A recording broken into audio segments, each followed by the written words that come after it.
Welcome to the Football Historian Podcast. By all means, enjoy it. He will go right to the very top.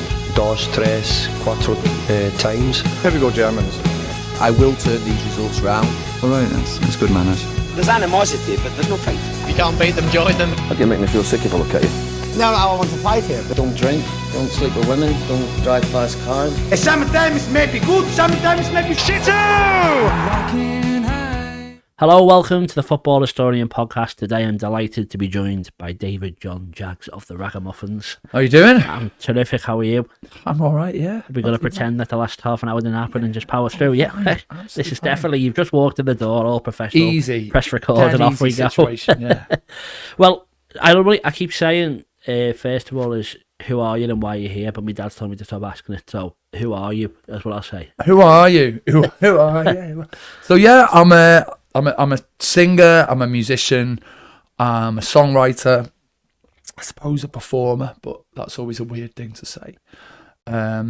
Makes you sound like you're acting out and everything like this. But yeah, so I've been playing music for quite a while now. I think we started out as the Ragamuffins back in 2007, which is obviously a long time. I sing for a Northern Soul band as well, for my sins. As well, called the Northern Soul Train, and obviously we've got a busy December coming up. Don't worry, we're pre-recording. Don't worry, you're coming out a week after. So how was your Christmas? Great. What a Christmas! I mean, Santa Claus, what a fella! Yeah, we've got a busy February as well. So yeah, there we go. No, it's all good. Don't worry. So yeah, music was the first question. Just how did you get into it? So I got encouraged from my parents early on. I had piano lessons. Parents both being Scousers got pushed towards the Beatles, and that was sort of a big thing. But the first record my mum got me when I got a CD player was a Beatles anthology record, which when you're a kid isn't exactly what you want, because you think you just want all the hits and you want the songs that you're familiar with. And I remember our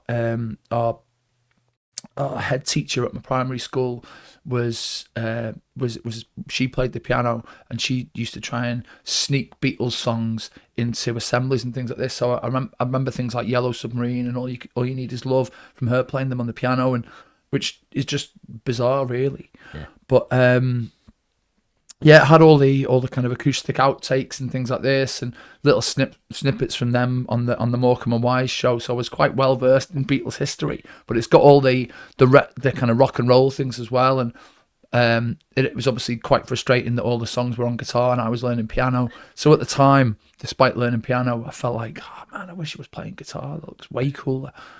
And so as soon as I hit like 15, I was like, right, do you know what? I want to learn guitar. And so I gave it a good go, and I've done all right. So, so it was like through kind of had lessons early on, and then I always thought I could sing, and I always tried to do karaoke when we'd go on like family holidays, and I'd always try and get up and do karaoke. And then as a teenager, I fancied myself as a singer, and all my mates would tell me that I was crap. You know, they're probably still right, but. So I'd kind of gradually work on it, and then I got to a point where I was happy with my singing, but I wasn't happy with the fact that I kept losing my voice after every gig. So I'd be like, something's not quite right here. So I went for some singing lessons, and the guy was like, well, you're doing this right, but you're basically using all your energy. And so he kind of put me on the right track in that regard. So when I'm playing at like Hotel Anfield and doing like a 5-hour long set, that's all thanks to him. Yeah. So can anyone learn to sing, do you reckon? I think you can be coached. I mean, I think it's a lot easier if you've got a background and you can make the sound. But I think you can certainly. I mean, it's like learning. It's you think about it. Your vocal cords are a muscle, and so you can learn to use any muscle, and you can certainly get better. Yeah. So it's just. Yeah, but be on karaoke though. Will Young Evergreens, man. Oh. Gets the party started. One of the best things I ever saw in town that surmises Liverpool beautifully was we'd just done a gig on Hardman Street. It might have been Bumper, might have been someone else, but we'd come out of there, and I was loading everything into the back of the car, and there was a gang of lads walking down the street, and all I could hear was we're gonna take this moment and it can last forever. And it's like, it came out of nowhere, and I was just like, that's just it. There's a football chant in there, I reckon. Yeah. Wait, yeah. You can have that one for free. Yeah. Copyright. Who are the Ragamuffins? Is the next question. Yes. Yeah. Who are? Yeah, I think that's general enough. Yeah, we can do that. We can. So, the Ragamuffins sort of started out as like the band I wanted. It's the band I wanted to put together, and it started out as people I knew. We kind of did a good few years together. The original lineup was me, my mate Richard on drums, a mate of mine called Paul on bass, and a girl who was a friend of one of my mates growing up, called Jules. Obviously Jules is still my friend now. But yeah, so we got introduced to her, and we kind of done a few bits over the years. We got records played at Anfield. We got stuff on like Radio 1. And it felt like, yeah, this is okay. We went and did a few gigs abroad, but people kind of started to gradually move away. And so I thought, well, that's the end of the band and everything like this. And then one of our mates who was one of our fans at the time, he said he was going to put a little record together, a record label together. And he said, have you got any unreleased stuff that you'd like to put out? Because I love the band and I'd love to put something out. And we ended up, we put the band back together from just me and finding musicians, and it was a bit like the Magnificent Seven, where I'd kind of gradually, and I said, I'd always wanted us to have a proper brass section, and that's ultimately how I met Flo, who's our trumpet player now, because it was only meant to be a temporary thing for like a little run of gigs, and this is back in like 2012, and 12 years on, it's like it's still going on, so it is like a long thing. And then obviously the biggest thing, and what we've undoubtedly got the most notoriety for, is through the football thing. But that again was a complete accident. Yeah. It was me doing a piano bar gig on a Sunday afternoon, and one of my friends, Dan Ross, came up behind me, and he was just there having a pint, and he told me he was playing at Anfield, and I was like, I'd love to do that gig. And he's like, I'll phone my agent now. So literally there and then, phones his agent, Steve Letcher. Steve goes, yeah, I'll sort this out. Play that weekend, and then obviously the rest of the season was the season when Liverpool won the 6th European Cup. We end up putting the Si Senor song out as a single. It becomes pretty massive and does really well, and we've not really stopped doing them since, because it's just the most fun gig you can possibly do. Yeah, well, we'll talk about football, obviously. Yeah. I was going to say, normally on a match day, as you say, you perform in Hotel Anfield. Yeah. Normally, am I right in saying you do seem to be on your own? Yeah. But you're still like the Ragamuffins. Yeah, still very much the Ragamuffins. So how is it like? Do you prefer being on your own? Do you miss them? You're on your own a lot. Do you like doing that? And obviously mixing the football with the music, which obviously still is music, but it's like not something that a lot of people want to do, maybe. So why do you do it? Why do you do it on your own? And do you enjoy it? Okay, yeah. So in terms of the stuff on my own, I think it's just the be quite honest, it's the cost, obviously, because if there's more of us, then you've got to pay more musicians. Yeah. So, there's obviously a lot more interest when you're playing Manchester City or Man United at home, as opposed to, and with the greatest respect, like an FA Cup tie against Shrewsbury Town or something like this. Sorry, Shrewsbury. Yeah, it's a risky one. Getting some absolute salop hate on the comments. But no, it's one of those, isn't it? So we get when there's more people in, then it obviously makes more sense in that sense. But obviously we do as much stuff as the Ragamuffins as the band as possible, because it's sort of our USP. Because there's obviously quite a lot of people who play football music now, and it's almost become a selling point of the club. Going back to people like Jamie and Keogh, and then more recently Andy. It's obviously like a huge thing now, and it's like some people don't like it as much, some people do like it, but there's obviously so much choice, because you can go into a pub that doesn't have it on, and you can go. So there's obviously so much choice on match days for that sense. Personally, I love it with the band so much more, because the band of me mates, and it's just so much fun, and we have a laugh together, and we've been really lucky to go all over the world doing it, and traveling the world and playing with your mates is one of the reasons you kind of want to be in a band when you first join, and it's like one of the things you dream of.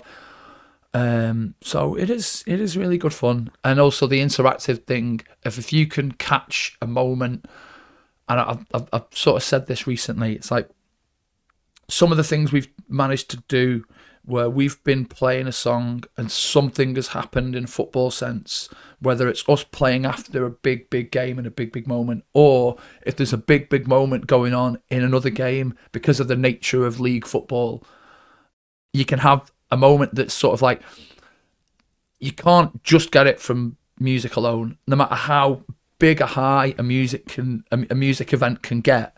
If you've got the like almost orgasmic euphoria of a goal going in while you're playing a song that has a big let off anyway, it's almost like you am I right in thinking of the film Blade, where like they're in the vampire club and then they start spraying blood sprinklers everywhere and everyone's just going bananas? It's sort of like that.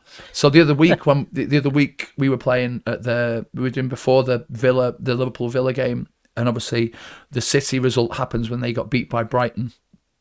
And the reaction was obviously for those 2 goals while I'm mid-song is something that you've got to harness. And to do that as a musician it's quite remarkable, because you normally try and plan your set, but to be able to react is almost like it's almost like jazz, reacting to each other. And that is one of my favourite things in music.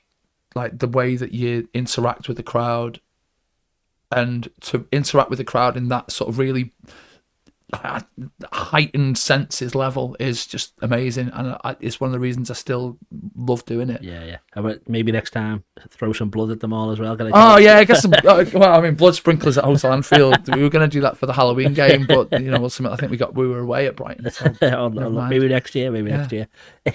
So maybe go back to yourself. I know we just dipped into football. We will come back to it. Yeah. How many instruments can you play, and what is your favourite instrument?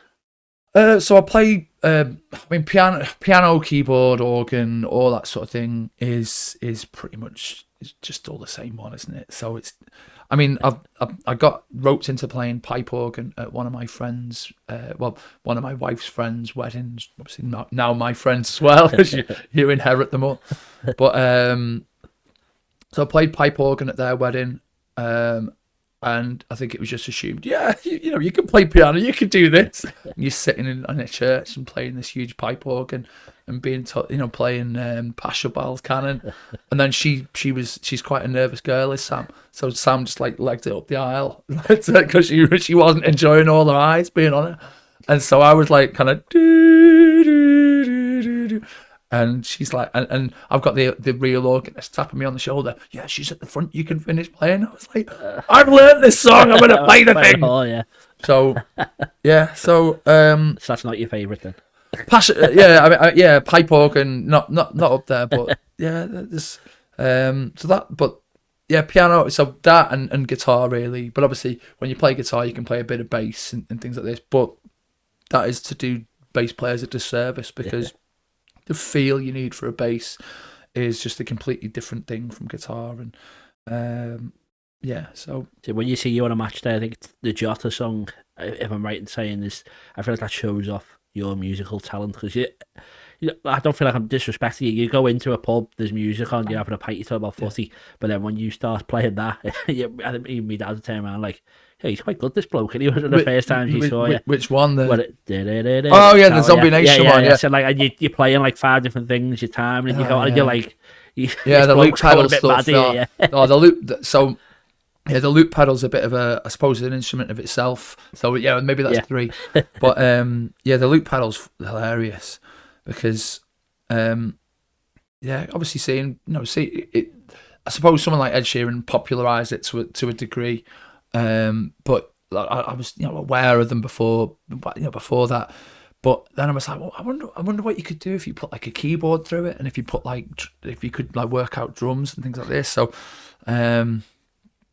getting the drum part of it is quite fun, and you can just do some ridiculous things with it. So it's almost like if you get a new instrument or a new synthesizer, it's like trying to work out how to get the most out of it. And you can just get some hilarious sounds out of it. I mean, you'd have thought, I mean, even like they want to do the what's it called, the Ewan McVicker one for Salah. Obviously, I don't want to demonetize you or like get people cancelling it but Salah's good and doing that. You're allowed to swear. Yeah. So like, yeah. So for that one, that was a case of there's a lad who comes into the hotel called Yaya, and he came up during the COVID times when obviously going to the pub to do it, and he came up and went, "Have you heard this song called like Salah's fucking good?" And I was like, "No," and he's just singing it, and obviously he's had a good few drinks and everything. He's been screaming at the screen for like 2 hours, and so I'm like, I've no idea what this song is, but yeah, I'll give it a go at some point. And then I saw a clip of some lads out in Marbella or somewhere like belting it out, and I was like, it's like Shaka Khan. Oh, yeah. And then obviously heard the Ewan McVicker version. I was like, right, let's get this on a loop pedal, and yeah, which is just hilarious. So yeah. That must it must be a great feeling to be able to interact with a crowd like that. And then I get back to your own stuff. It's taped off the radio. I saw one of your earlier songs. Is that correct? You on BBC Breakfast? It was on this morning. Yeah. Your latest song, is it like King Tiger? Is the latest one on Spotify? Yeah. So obviously you mix the football with your own stuff. Yeah. In terms of your own music, how would you describe it to someone? And then what you do with your own stuff? Yeah. So our own stuff is I suppose a cross between sort of ska, soul, pop, and then I mean I do like a bit of like folky stuff, because my favourite band are Bell and Sebastian, and obviously they're sort of like almost like mocked for being quite twee, but you know, a lot of the stuff is quite sort of big soul music, and it's just like Stuart's voice in Bell and Sebastian, Stuart Murdoch, his voice is quite sort of restrained and that, so it's like and he kind of almost like whispers some songs, and like but the arrangements are huge in some of the songs, and so I always liked that, and I always wanted to. I always loved the specials. Always loved like the ska like that. I love me Elvis Costello. Obviously, like I said before, the Beatles stuff. When you think about how ballsy the Beatles can be on like things like Helter Skelter, I'm Down. They're like, at the end of the day, they were like a rock and roll band first, and then they kind of adapted and changed and did all these like great ballads as well as the rock and roll and the heavy stuff. So yeah, we're a little bit like all of that. I mean, tapes off the radio we did on an album called Over on the Shipping Forecast, which I think we brought out in like 2016, and that was like the most ambitious thing we'd done at the time. And that was the first time we started getting stuff on like Radio 2 quite regularly. Yeah, I mean, we did a wedding for a guy who was he's one of the presenters on BBC Manchester, and he's now I think he does the commentary for Man United games. A guy called Liam Bradford, and we did his wedding to Amy a couple of years ago now, and he was doing the commentary on one of the Liverpool Man United games, and he was in the gantry. And obviously our song comes on. I'm getting text coming, your bloody song's playing here. And he's obviously like done the show where we've done like a live version a couple of weeks ago, and obviously not realising like that George plays our songs at Anfield. So that was hilarious. So yeah, but I mean all that kind of came was and like me, because that was before we started doing the football thing. One of the biggest buzzes was hearing our songs at the match. And I was at the final in Athens in 2007. We were outside the ground, and I saw a fella hiding a bag of cans behind a hedge, and he saw that I'd seen him, and he was like, came over and went, "You're not gonna like try and rob me cans, are you?" And I was like, "Your voice sounds really familiar." And I was like, and he's like, "Well, you might know me, Dad." I was like, "Is it George Sefton?" He's like, "Oh, did you know?" And so that was like Lenny, and like. So we got talking, and obviously he's saying about being in a band, and like a band very much in its infancy at that point. And he's like, "Well, if you write anything and it's any good, here's my address. Send it to me. I'll pass it on to my dad, and you never know, it might get played at the game." And lo and behold, the next season, I kind of send him our first sort of demo or something, and he plays it at the match, and it was like, wow. So he's a boss guy. We've had him in that seat. He's a very lovely man, isn't he? Yeah, it's great. Yeah, and we'll go to football again if that's okay. So your top song on Spotify with 4.2 million streams. If I looked before, Si Senor. We'll talk about that, but also you've done Firmino, Jota, Slot, McAllister, Tsimikas. Yeah. Some people might think I'll separate the football from your own stuff. Yeah. Is it a conscious decision that's all under the same umbrella? Do you think it impacts you negatively? And just talk about the Firmino song at the end. Yeah, so I've often thought about this. Now, all the football stuff we do, we give away the like financially to fan supporting food banks. That wasn't a decision we kind of made straight away. The first song we knew we were going to do for that, but sometimes I feel a bit of a sort of a weird situation because a lot of the time people will market a night to have like an ex-footballer or like a group of ex-footballers in the case of some of the festivals and events we do overseas, and then us. And just with the nature of music, I always find that music has to be the finale of the night because that's what music is. And as good an anecdote as Kevin Keegan could potentially say about scoring 2 goals in the 1974 FA Cup final, people still want to sing "You'll Never Walk Alone" at the end of the night. And I've heard, he's sung on a couple of records, hasn't he, Keegan, down the years? And sorry, Kevin, but you're not as good a singer as me. He's better footballer. You're a better footballer, and to be fair, he's like in his 70s as well, so he's still a better footballer than me.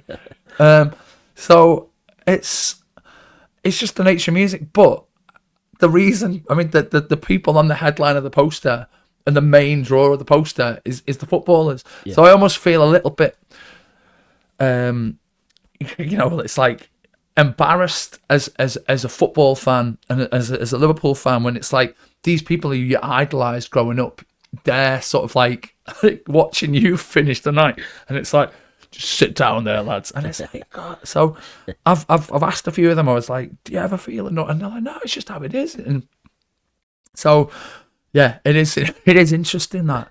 But we've done so. So the whole idea was as we kind of went on and we did like some of the other songs, because I think we did the first one and then COVID happened before we thought about doing another one. And so we thought, well, we've kind of got to try and help this charity. And obviously the way that people were struggling through COVID and some people got support, some people didn't. It felt very sort of poorly managed, but that's another conversation entirely. So we were trying to help out there. Yeah.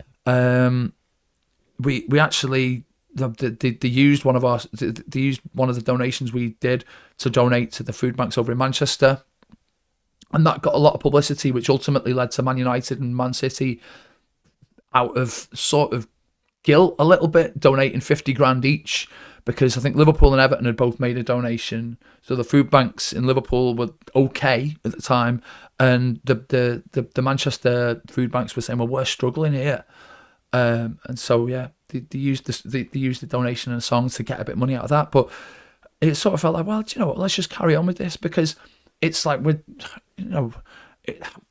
amount of money you get on Spotify isn't going to change our lives. And there's 6 of us, so six of us who plays on the Liverpool records when we're including like Tom who plays saxophone on some of them. So it felt like, well, it's not going to change our lives, but we can make a big difference in helping other people. So we've kept that up. And initially we did put it out as Liverpool Together, but it just felt, well, if we market it, because otherwise we're pushing for something that isn't ours, so it's going to be difficult to promote it anyway. So we just started promoting it under the Ragamuffins banner, and Mark Kenny, who obviously put Si Senor out with us, he was doing it as ourselves, and it was just far easier to do it like that. But it's obviously with Spotify, it's quite difficult to distinguish between your original records and the football records as well. So it's partially through ease, partially through just it's what we've got to do. Has it impacted us negatively? I don't really think so. I mean, since COVID, we've not been able to do as much artistically in terms of our own music, just because of time. And I've got 2 young kids. Flo's just become a dad in the last couple of years. So we've not been able to do as much generally in that sense. So,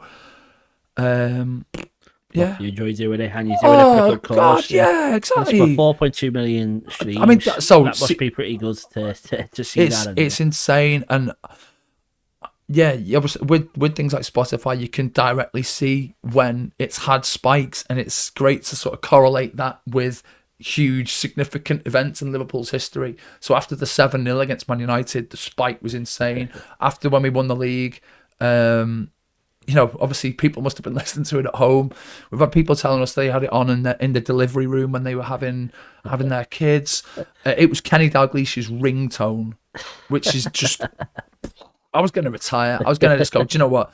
Like it just doesn't get much better than this. And when he left as well, he played at Anfield. Yeah, played at Anfield when he left. It was.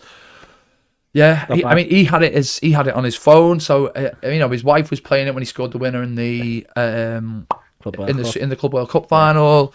A mate of mine at Melwood, the actor was saying he'd go around and play it on his phone. Sadio Mane played it in the gym.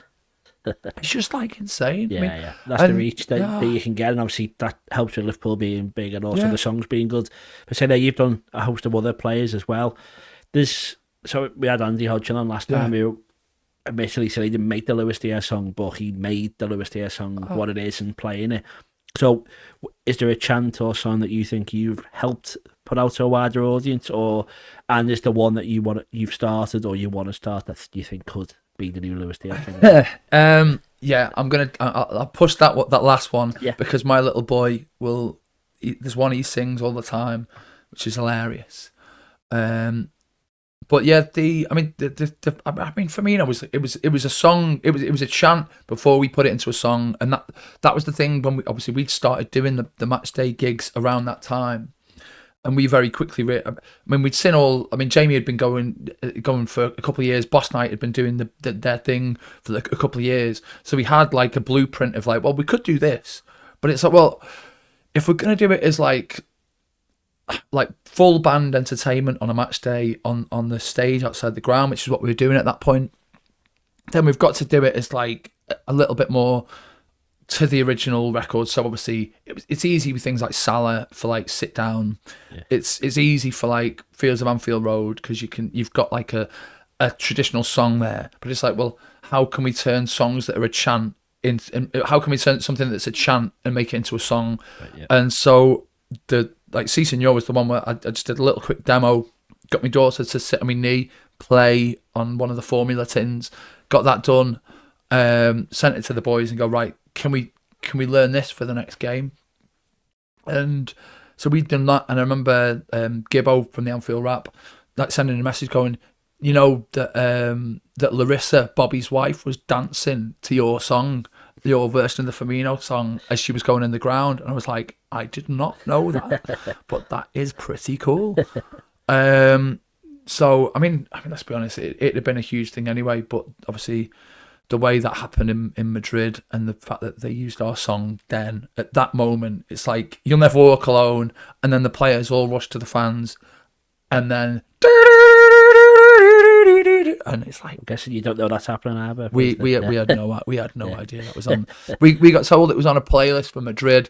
I just thought that was like a Spotify playlist thing. Not these are the songs that the club's going to play if we win the European Cup. So that was just insane. And I suppose if that helped the song go from being a big thing to a huge thing, great. I think it'd have been there anyway. And if not, someone else would have done it. And obviously, Jamie's got his own version of Si Senor that's on the Boss EP, so that had got to a huge audience anyway. So it'd have been there anyway. Yeah. But the other players and that. Like, the other player. I think it's weird that Simicast. I've never heard that song sung in the ground, and I remember that going. I've heard it once or twice before. It's never like takes off. No. Yeah, like Ross, our mate, who's the Irish lad who came up with that on a night out. Yeah. We kind of messaged him going, can we record this? Because obviously we did the version of that in about 2 or 3 days from let's put this out to we've recorded it, and it's out. So we couldn't get a studio, so we actually recorded the drums at that in Hotel Anfield, in between doing an advert for might have been Bet365, can't remember, but it was like for a betting company filming us for an advert. And it's like, just give us a second, we just got to do a take. So because obviously everything around that time when we were in the run for the quad was just bananas. But so we did that, and then what are the other ones that we've done? I mean, Tiago was the weird one, because obviously we didn't get a chance to sing that song as fans because of COVID. So it felt like we've got to do something here to sort of, acknowledge the song. Because I think when you think about the whole point of a player song, it's to make that player feel incredible. Yeah. They all love it, don't they? Of course. Yeah. I mean, McAllister's been posting videos a bit of the song getting sung. I mean, that's obviously the most recent one we've done. Yeah. And we did something a bit different with that, because so the lads like John Kay, John Parry and everyone who they did the song in the dark house. They'd obviously done the little video, and that video went bananas. And we were like, well, if we're gonna record this, they need to be acknowledged and get the recognition for this. So we got them to sing on it. So we just we've done the drums, we've done the bass, we've done the vocals and everything. So I basically took my little portable studio setup, recorded it in the room where they did the video, set the trumpet up, got the trumpet done. Then everyone came in, we all got a couple of pints in, and we just sang it, and it was just so much fun. Yeah. It's like, so now I'm thinking, well, we could probably do a record, because we could probably do a record of that kind of thing and make it really authentic, because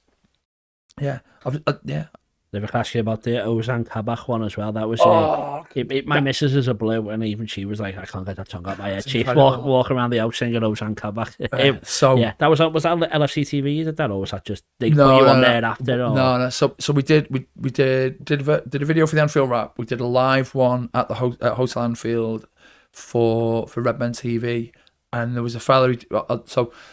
But the initial video or videos that had gone viral, I think the Echo picked it up, because, I mean, let's be honest, at that time it was very weird to get football news, because it's basically the match and then nothing, because you've got no.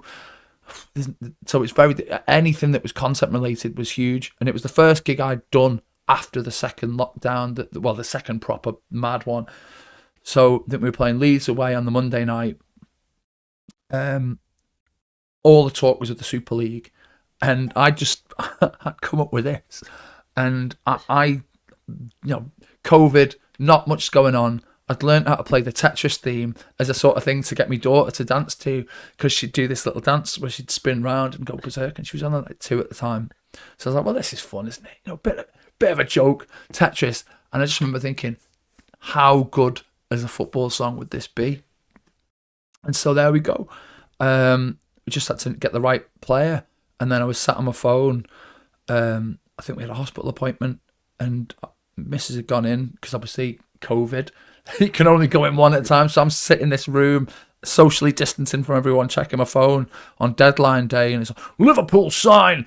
Was he from from Schalke, I think. Yeah. Liverpool signed Schalke defender Ozan Kabak on loan. I was like, Ozan Kabak, and he plays centre back, and now he plays centre back for the. And so that was it. That was the song, and I was like, well, just a shame we haven't got a gig for a couple of months here, isn't it? So, and then that first one, I just thought, so it's just like, okay, guys, and obviously everyone's livid. Everyone's livid with the club. Everyone's livid with football for this. And so we're singing all the like, they don't care about fans, all that sort of thing. All those chants are coming out, and then it's like, okay, lads, bit of brevity, bit of levity. Let's do a bit of this. And so I just played that before the game, and some fella comes up and goes, "Well, get that Kabak song on. That's great." It's like, you done that? And I was like, yeah. And then obviously there's a bit of space, and some guys start doing the Russian dancing, the sort of do do do do do do do, and it just went bizarre. It just went bananas. So that clip took off. Mates of mine didn't realise it was me on piano, and then I started getting, "Is that you playing piano?" I was like, Indeed it is. So that you're just unlucky there. I think that his career was so short and there was hardly any fans at all. I mean, he was playing with it, there'll be another one. Don't worry, you've got enough. So I'll just finish up by saying you've already mentioned all three of them, but Jamie Webster, Kia, who we've had on, Andy Hodgson, who we've had on. They're a bloke with a guitar. They do very well. You're a full band. Do you think maybe it's harder for you because it's such a big setup to go out and do what they do? And then with Jamie Webster, his Liverpool stuff did so well. He had a career. You see how well he's doing now. He's kind of like parked to the side. Would you ever get too big that you think that you'd have to park it to one side? And what is the big dream for yourself, football related? I mean, in a sense, I'm all right. Going on a complete aside, recently, me and my wife have started look.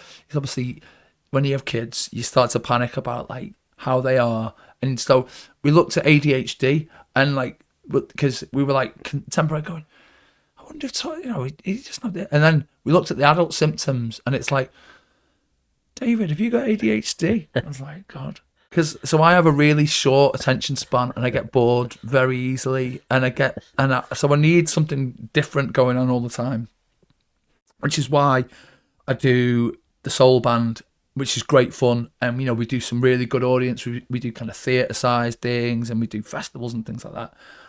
And it's completely different in a sense because it's a similar sonic thing, but obviously it's like a full 9-piece band. It's all dressing up in the suits and everything and doing that. And it's a different audience, very different audience, and it's different delivery. Then there's the ragamuffin stuff when I play on my own and push the songwriting thing. So I did a support gig recently to a brilliant soul singer called P.P. Arnold. I've done some mad support gigs like that. I've done ones with the guys from the Jam, and it's that kind of keeps you focused and keeps your mind going in that sense. And then obviously there's the ragamuffins where we play with the band, pushing our own stuff, and then there's obviously the football stuff. And sometimes it does blag your head because it's like, oh my God, what am I playing today? I've got to get my head back in this mode. I've got to get my head in this mode. Yeah. But it's also, it kind of keeps you on your toes and and it keeps you, it keeps me, I feel like I'm developed. I feel like if I just did the football stuff, I'd feel a bit because sometimes you're dependent on external factors to develop it. So when we were crap in the 2022-23 season, we realised that we didn't actually have any new songs. The closest thing to a new song that Liverpool had was that rehash of the Torres song for Jota, which is okay, but it's nothing really new. Yeah. And so you're sort of dependent on external factors there, whereas obviously when it's your own artistic career, you are very much the controller of your own destiny in that sense. And I can, ultimately, Jamie was never going to headline Sefton Park and play to 30,000 people just by playing LA. He needed a lot more substance. And my God, he's got a lot more substance because he's an incredible artist at the end of the day. Yeah. And he was given that chance to develop that and do that. So I don't know. I mean, I think in terms of the dream, to a point, I feel like I'm doing it because I don't know whether I wouldn't cope with fame very well. I'd be all over the gaff. I mean, I'm bad enough I'm bad enough as I am. So what about those Madrid and Paris when they got the big stages? Is that? But then again, it's like you can do big gigs, but a big gig is a moment, and it's sort of like. There's times when we've done really, really big things in different guises, and you're the moment is over very quickly. And even on a day, the actual gig is a fraction of the time of a day. You think about if you're awake for 18 hours in a day, it might be an hour in that day, which is nothing in that. So in terms of your musical journey, it's not a big part of your musician life, and which is a weird thing to say, but yeah, it's living the dreams. That part though, that's it really is. I mean, last weekend when we were recording this, we went over to Paris and played there, and it was unbelievable. But it would have been nice. It would have been nice to have seen some of Paris while we were there, because I've been there before. It would have been nice to go and have but that's just the nature of the job to a point. You know, sometimes you go somewhere and you're like in and out, and sometimes you get to see a little bit more. But it's part of the job, and living the dream though. That's pretty good. That's pretty good. All right then. Well, that's the end of our first section. Okay. We'll have a quick break, and then we'll talk more about football, maybe aside from music a bit, in a couple of seconds. So see you then. Hi, I'm Warren, the producer for the Football Historian podcast, and we're here today to talk to you about the Patreon subscription. Yes, so for just £1 a month for the first 100 people, there's a lot of benefits that you get, and I think £1 is a terrific deal. Pittance, yes, £1 only, and you get early access, which means at least 24 hours before everyone else gets the episode, you get to watch it. There's also an extra section, we call it the Football Historian Podcast Extra Time, and we ask all the questions to the guests that no one else gets to see unless you're a patron. And on top of that, you're the ones who get to ask the questions. You send them in, we tell you which guest is going to be coming and sitting in this chair. You ask them, we record it, you get to watch it. No one else does. On top of that, we do a monthly special. We did one last night. It was a quiz. You were there. Yeah, bedlam and great content. Yeah, so hopefully you can watch that. As I said, we've got a round on Linvoy Primus or Lionel Messi. We've done mastermind stuff, all that. That's going to happen every month. The bigger this grows, we're going to do it even more regularly. Hopefully it'll be once a week. But we need your support. So to do that, £1 a month for the first 100 people. Your early support will be rewarded. From then on, it's £3 a month if you want to support us. If you want to pay £5 a month, you get all that we've just mentioned, but you get a poster. Warren will sign it, I'll sign it, all the lads. We'll get a few of the guests to do it as well. We'll send that out to you. And then for £10 a month, you get all that, the poster, all the early access, and you get a free copy of any of my books. So I've done one on Billy Liddell, Crossing the Park, Tommy Lawrence. They're all worth at least £20. For just £10, you get a copy of the book, all the stuff we've already mentioned. We'd really appreciate your support. We cannot do this without you. This really is a passion project, and anything people can put into it goes straight back into it. We don't take a wage. We're doing this for free. We're doing this because we enjoy what we do. That's it. It all makes the content better. And I say from just £1 a month, you can make our dreams come true. Thanks for the support. Enjoy the rest of the episode. Welcome back to the second section. Thank you for not running away in the break. We're going to talk a bit more about football in general. And the first one is, obviously, away from music, but this is going to be involved in music, is who's like the best person you've met or best opportunity you've had because of the music you've been singing? Obviously, we have met Firmino, obviously, but the biggest, I mean, the best opportunities we've had musically have come through Si Senor, and not that obviously there's things that if we'd have just had Si Senor and we'd done nothing else, I think obviously we'd probably have stopped doing it. But the fact that we've been involved in that and the things we've been offered to do that, probably through the Bobby song and everything like this, and obviously we got the chance, got a very quick meeting with him and like shook his hand and everything. And there was a moment when at this event when I was looking at him because it's like, wow, Bobby over there. And then he kind of looked over and he sort of clocked me looking at him, and he kind of was like, and I was like, no, he doesn't know who I am. Or does he? I don't know. But then we kind of bumped into each other. And obviously, he's famous for his English was never phenomenal. So how much he understood of me, like basically fanboying over him, is like to be seen. But yeah, I just thought it was. I was really glad that I got the chance to say hello and just say thank you and everything while he was at Liverpool. Because that was a huge thing. He was a decent player, wasn't he, to be fair? Oh, fantastic, yeah. Anyone else you met? I see a picture with Simicast as well. I met Simicast through that Hotel Anfield. I mean, we've been lucky enough to pretty much meet all the guys who've been. So we obviously met like Klopp and met. But we had a funny one with Thiago. We were finishing an event, and like this little girl comes up and I'm playing.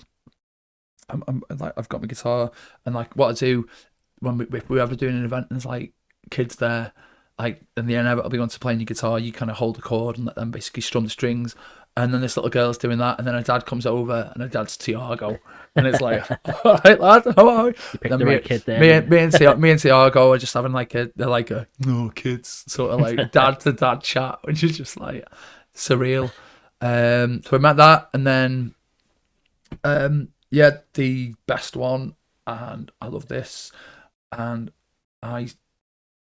basically, we were doing an event, and Salah was there, and I had a bit of a chat to him, and I was like, obviously our daughter, like kind of very conscious of Salah, and we'd have it where we'd be walking down the street, and I'd be carrying her to like nursery, and she'd be singing his song. So I said, could I possibly get you to do a little video saying hello to Harriet, my daughter? And he's like, I'm really sorry, I don't do videos. I was like, oh, no problem, Mum, no problem.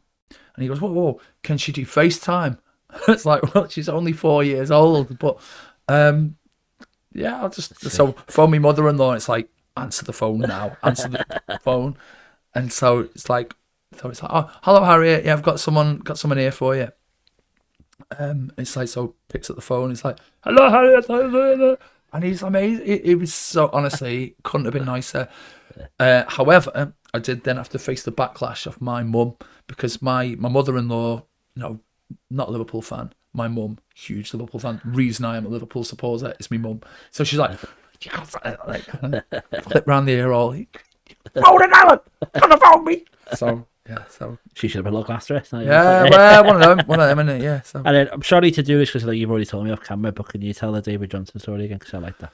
Oh, okay, yeah. Okay? So no, it's grand. Yeah. So the late great David Johnson. Obviously, like I said before, so the Si Senor song was the first sort of charity thing we'd done for the fans supporting food banks, and we thought, obviously, with it being a joint Liverpool and Everton venture, like Everton charity, Liverpool charity, with Ian Byrne, the MP for West Derby, and Dave Kelly, I think it was the Everton supporters office. Was he? He was like, but anyway, obviously, huge Evertonian, unbelievable guy as well. They. We arranged to do the first donation and get as much publicity for it as possible to kind of publicise the food banks. So we're doing a thing on stage at the ground. We're doing a thing for LFC TV, doing a thing for Sky. So we're kind of running all around the ground beforehand, doing bits. And we thought, well, we'll do some donations as well. And I mean, yeah. So we've got our food donation as well as the big giant comedy check that you get.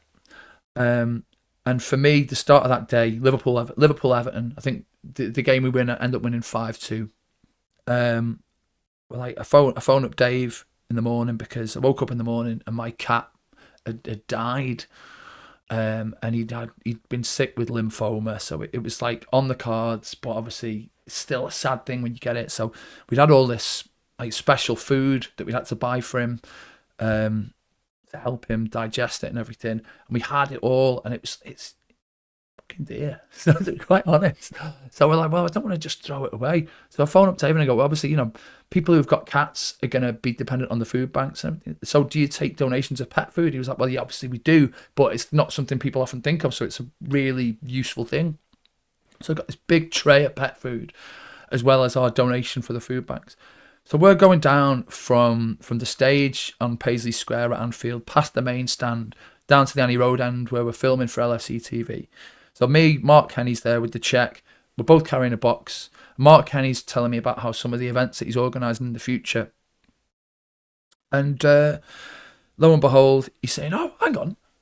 And he spots Terry McDermott and David Johnson going into the ground. He's like, well, I've got them both doing this event in the US that we're booking for next year. Obviously, COVID again, never happened. So we see them, we go over, and I'm carrying he goes, I'll just give you this box. So I'm carrying the two huge boxes, like waddling over. Mark's chatting away, and I'm just there with the two boxes. And out of nowhere, David, he just has a look in the box and goes, oh, I don't mind if I do. And sees one of the little bags of cat biscuits is fallen open. So he goes, yeah, God, no. And he's like, no wonder you're giving this away. And like, I'm just like, I've got my face sort of half covered up by this box, and I'm just like, and yeah, so me and Mark walk away and we go, did that just happen? It's like, yeah, you could never tell him. So yeah, he just ate. Yeah, so yeah. So thank God it was one of the cheese cat biscuits. And also the other thing is apparently pet food has to be, obviously it doesn't have to be tasting nice, but it has to be fit for human consumption. Yeah. So You had to poison them, yeah. Oh my god! Would your cat have been happy that he shared the biscuits with David Johnson? Yeah. That's a Exactly, fitting tribute, yeah. Well done, Jim. Okay, good. I like that one. Thank you. We're going to chat about Liverpool, maybe more in general again. So, are Liverpool fans the best fans in the world? You're going to be very biased as a Liverpool fan, but what do you think? Yeah, I mean, basically. If my God, if I say no, clip that, get him sacked. But no, I think when you go around the world, like we've been lucky enough to do so, it's frankly sensational. The following that the club has, and I think sometimes you can't get that across. You know, you can go on holiday abroad and you see how big the club is, but until you sort of go, when you go to like Canada and there's a huge sort of like supporters club there, and people are like, yeah, and there's like when we obviously in Paris last week, and the number of people who've come out there on an international break and things like this. But the hilarious one for me is, so one of my friends who start the story to set the scene. Yeah, our drummer Will broke both of his arms in an accident the week before we went to Canada. That's the start of the story, which is like quite funny. And I get the phone call. I've broken my arms. I was like, wow, arms blood. So he was out. He wasn't able to drum like for quite a while they were healing. There was some of the plates in. Yeah. We had to use a number of different drummers. So, but the guy who did most of the drumming was a mate of ours, Nathan, who's a Liverpool fan. And Nathan plays in a band called Porridge, who are doing really, really well. And last year they supported Coldplay at the Etihad to like God knows how many thousand people. They've gone over. So anyway, get a phone call from Nathan that turns into a voicemail because he phones me up at 4:00 in the morning. And he was out in LA doing like radio sessions and a couple of gigs and things like that. And he goes, "All right, Jaggs, how are you doing? Yeah, Nathan out here. I'll be honest, I'm out in the town in LA. Just bumped into a mate of mine. He's like, anyway, stuff it, I'll put him on." And it's like a Liverpool fan over in Los Angeles. And he's just like, and so he's got talking to Nathan, and he's going, "Oh man, you love Liverpool, like big Liverpool fan, like been over a couple of times, things like this." And he's like, "Have you heard of a band called the Ragamuffins?" Like, what? He's like, "Oh man, I listen to their songs on Spotify all the time, and I love them. Have you heard them?" He's like, Nathan's like, "Love them." I mean, he's like, "Fucking used to play for them." So. Quite a big reach. And he's like, but it's the mad thing. He's out in LA playing in a band that are big enough to go and tour LA and do radio sessions for like major radio stations. And it's like ostensibly a pub band who are playing in pubs in things in Anfield. It's like yeah, and that is how big Liverpool is as an entity, and it's insane. It's how good you are as well. You can take some. No, be honest. You can take a bit of credit, though, can't you? So yeah, it wasn't told about anyone else. Yeah, but so it's a massive club. There's a bit of conversation. I was watching the overlap before, and there was one of they do hot takes, and one of the first ones of the season was that the Anfield atmosphere is a myth. I'm sure all Liverpool fans would disagree. However, you can also claim that it's not always at its best. So when we had Andy and we were talking to him about it, and he was saying like, how can you have an atmosphere in a pub where the whole pub's bouncing? Yeah. Before the match, they go in, and then at kick-off, it can be quiet at times. Massive games, when the fans are needed, doesn't always happen, but 3:00 kick-off, when maybe people are hungover or whatever, it's not always the loudest. So what do you think on the Anfield atmosphere, and is there a way, do you think you could make it better and transfer the pub atmosphere into the ground? Yeah, well, I mean, the big thing when you think about it in a pub, you've got your mates all together, and it's really hard to start songs off on their own. But I think there's, I think Tony Evans said this on something fairly recently. There's a big difference between atmosphere and songs. When you're in pubs, pubs can have a good atmosphere, but it's generally about singing songs beforehand. And the biggest song for atmosphere is just people screaming, yeah. And it's that wall of noise. And I mean, you know, we were talking about the Costa Simicast song before. Singing "See me, see me, see me," it isn't gonna. I mean, that the Costa Simicast song wouldn't have Matt Hummels turning around and not realising where he is when he's trying to get the ball out of the net in the Cop end. The Costa Simicast song wouldn't have been intimidating John Terry and Paulo Ferreira when we're playing Chelsea in 2005. So there's a big difference between atmosphere and songs and things like that. And also, Steven Gerrard said the loudest stadium he ever played in was when we played Besiktas in the Champions League and we got beat 2-1 in 2007, was it 2007-8? And the Besiktas fans were incredible. We actually did one of the first things we did was a little thing in town for them, because one of our mates had gone over to Istanbul and he said, can we do a little acoustic thing for them when they came back? Yeah, it was. But when you've got things like that on the continent, it's and their grounds aren't ever spoken in with the same reverence as Anfield and the things that Anfield can do. I mean, obviously it can influence players, and influence proceedings on the pitch, but the difference is the dynamic. And obviously as a musician, you always get told about dynamic, and a song will always sound louder if you've got a quiet bit. And that's obviously not a way of going, well, if Anfield wasn't ever quiet, then the louder bits wouldn't sound loud, because that would be just ridiculous. Yeah. But if you don't have that dynamic and the fact that it's amplifying what's going on the pitch, like I said before, it's that it's taking a moment that's big and making it bigger, and that's what the Anfield atmosphere does. So that I mean, obviously we're recording this a couple of weeks after the Leverkusen game, but there was that moment when something happened on the pitch, then the crowd elevate it, then the players respond, then the crowd elevate that because they and it's that momentum. I mean, I saw someone said before we played the Barcelona game to me on Twitter that momentum is a myth and doesn't exist, and it's like, Lionel Messi isn't the best player in the world because of momentum. It's like, yeah, but if you're saying momentum doesn't happen in football, and this event correlates to this happening, then this happening, then this happening, and things ramp up, and the performance level of the players improves, and then the atmosphere of the crowd improves, and that's hard to do. I mean, even there were points last season when I felt that we actually benefited from a calmer Anfield. So I think that we beat West Ham. Was it 3-1 at Anfield? And it was like there was a moment where we were just popping passes around, and in the end, Nunes had a really good chance which he should have scored. You know, we could say that about a couple of games last season, but yeah, and that is a huge thing. The dynamic, and if it was constant noise, I don't think it'd work.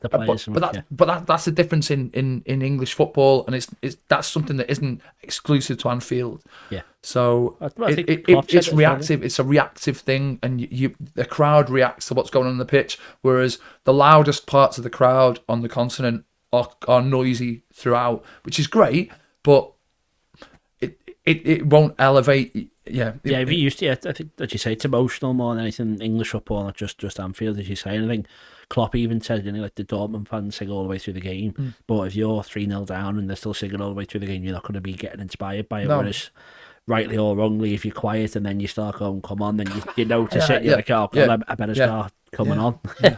But yeah, so okay, that's fine. That's your opinion. Next one is maybe a bit tougher for you. I apologise, but what are your thoughts on FSG? I mean, coming from a place that we were, obviously being very conscious of the Hicks and Gillette era when the club could have gone bust, and the way it was, you know, there's always got to be an element of credit there. But you look at the investment in the structure of the club, and the club obviously feels in a much better place. I think that the way that financial fair play and similar rules along those have been implemented, or how well they've been implemented, has frustrated them. And I think that if any sort of deviation away from the financial fair play had been hammered down on more severely, I think they would be looked on in a different, very differently with because there has undoubtedly been times when you've been like, if we could have bought an extra player there, would that have made a difference? If we could have brought an extra player there, would that have made a difference? But then conversely, you look at what's happening 35 miles down the road, the other end of the M62 when they've got players who are on big money and they can't shift them because it's like, well, why would I want to leave Man United when I'm getting 350 grand a week? It's like, so we are in a ridiculous era, and where if you do make a mistake, it can haunt you for a significant amount of time. And I think they are undoubtedly cautious, sometimes too cautious. And I mean, I think back to the 2014 season. I mean, if we potentially have bought one, I mean, we could have bought Mo Salah, but then again, you look at the way history could have happened, and and similarly in other seasons, you think, oh, could we just got like one more in? Could we got two more in? But we're not in a bad place. Let's be honest. Yep. As Bob Paisley said, all these problems we've got at top of the league. So that time of recording. Yeah. Let's hope. Yeah. That carries on. Right, and then the last one I'm going to ask you. We've got a few like debates or whatever coming up, and this one I'm just going to throw on you. Who is the best value Liverpool signing of all time? You can mention a few names to spitball before you pick your idea if you wish. But okay, I mean, so let's think. I mean, in terms of how much we paid for them at the time. So you're thinking Suarez, but that's 20 million, and 20 million at the time is a lot of money when you consider that Andy Carroll. Okay, the same. It looks like a steal compared to Andy Carroll, but 20 million at the time would, if I'm not mistaken, would that would have been similar to what we paid for Aquilani a season or two before. Yeah. So similar sort of levels there in terms of the cost, but obviously the output is phenomenal. Yeah. Salah, a lot of money. 36? 30 something million, a lot of money. Mane, similar amount of money. Not obviously Salah's continued the output and everything like that, but that's still not an insignificant amount of money laid out. I mean, Hippier, I think Hippier's got to be a shout when you think, was it 3.5 million? Was it Heracles? The Grunion, yeah. So, but it was like so 3.5 million we paid for him, I think it was, and obviously he comes back with the European Cup, wins the treble, wins League Cups, stalwart, captain of the club, all dependable. Even at times when you think, he's going to be doing bits. Came in for the 4-1 at Old Trafford in the season when we ended up finished runners up in his last season at Anfield. Gets a testimonial, doesn't he? I think, because I don't think he did. No, he came out of the last game, didn't he? And got the they did the thing. But Rafa wasn't going to bring him on, was he? Oh yeah. So he does. But for pound for pound for signing, I know 3.4 million is not an insignificant amount of money back in 1998, was it? 98, something like 98, 99 when he signed. Might have been a bit later than that. Might have been. He was definitely might have been 99, 2000. More like the classic thick thing, and that was like. And it was because we signed him, Honcho. Was it Herman signed around the same time? It's like 4 or 5, wasn't it? But I think that's a great one. I mean, obviously, the cheat code would be saying, well, we've got 2 free signings in Joel Matip and James Milner, who we paid nothing for. Yep. Obviously, they'll have been compensated for that in terms of increased wages. But for me, Milner is just unbelievable. Like, what a player, instilling the mentality and the professionalism within the club. Yeah. So I think we'll use the cheat code and say we'll say James Milner. Yeah, that's fine. Well, as you said, people could say Van Dijk or whatever, even though he's that much. Yeah, he's still unbelievable. But I think if you can't really look past the free signing, and is there many better than James Milner? Right, okay, that's the end of the second section. We'll have another quick break, and we'll see you in a couple of seconds for some more footy chat. Welcome back to the next section of the Football Historian Podcast. Sorry, Pete, I'm really sorry to interrupt you. Where'd you get that shirt from? Oh, this Latium number's just from Classic Football Shirts. Where'd you get yours from? Thank you. Mine's from Classic Football Shirts as well. Wow. Well, when I bought my shirt, I used the code TFH10 to get 10% off all orders. Did you use the same? I did. I used a discount code. I think it was the same as yours. Oh, TFH10? Oh, that's great, because if you want to get 10% off all your orders, you can use TFH10 at classicfootballshirts.com. Unbelievable deal.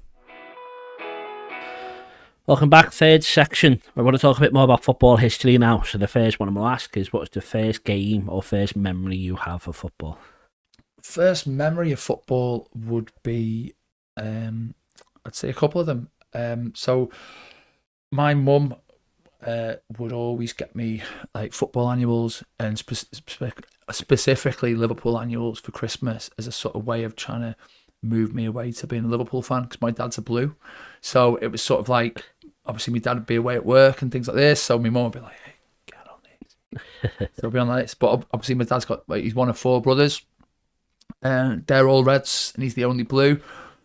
And he's by far the least bitter Blue. Like really, the only time he's really bitter is on Derby Day, and that's it. Apart from the rest of it, he's got no. And I mean, he's really proud of C Senor and things like that when he chats to people. So there's that, and you know, my mum would be giving me Liverpool annuals.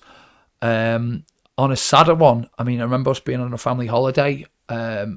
And I wasn't very old. It must have only been like 4 or 5 when, and you know, my uncles were still match going Reds at the time, of Hillsborough, and so we were on a family holiday in a cottage in Wales, and obviously remember the 80s, you had no sort of way of getting in contact with things then, so they were desperately trying to phone the brothers and find out what had gone on and checking they were okay. And as a kid, I was like, why are Liverpool playing at this place? You know, I thought they played at Anfield, and like not getting your head around what's going on as a kid. So that was that was the sad one. And then a much sort of more playful one was, I remember me and my dad were going around markets trying to find sort of second-hand Sabutio stuff, because it was just like me and one of my mates, Craig, had sort of got like a starter Sabutio set. And we were getting like different teams and things like this, and yeah, I just remember going around these places with my dad and like finding all different teams. I remember us finding one which was like, it said Everton away, and it was like the old blue and the blue and red, you know. Sorry, Blues, but it's like it's a red and it's like an orangey red. It's red. Still fucking. But like an orange and navy sort of away kit, the NEC one that they had. Yeah. So it was that one, but obviously it looked like an AC Milan kit with the limitations of the printing on the Sabutio figures, and so because it was a second-hand kit, someone had written Belm underneath it. It's like Everton away, Belm, and I still got them in like my mum and dad's loft somewhere. Yeah. So there's all that, and I remember coming down one morning, and what my dad had bought like a set of new goals and a scoreboard and everything. And when you get the scoreboard, you used to be able to like cut out the names of the teams and put this in. And he set it up as Everton versus Liverpool. It's Everton 1, Liverpool 0. So so all like kind of they like things like that were just like that was like the first sort of memories as like a 4 or 5 year old, because I think that's the time when you start to really consciously become aware of this thing. Yeah, that's great. And then obviously your dad's a Blue, your mum's a Red. Would you go on the match often? Did you go to both? No. So it was until I could start going myself, really. So my first game, I was like 17, I think, 16, 17, was Dortmund in the Champions League, and I got that through one of my friends at school. Obviously, being a Wool as well, it doesn't really help, you know, living outside. So, So yeah, it was like one of my friends at school, his family, one of his family worked for MasterCard.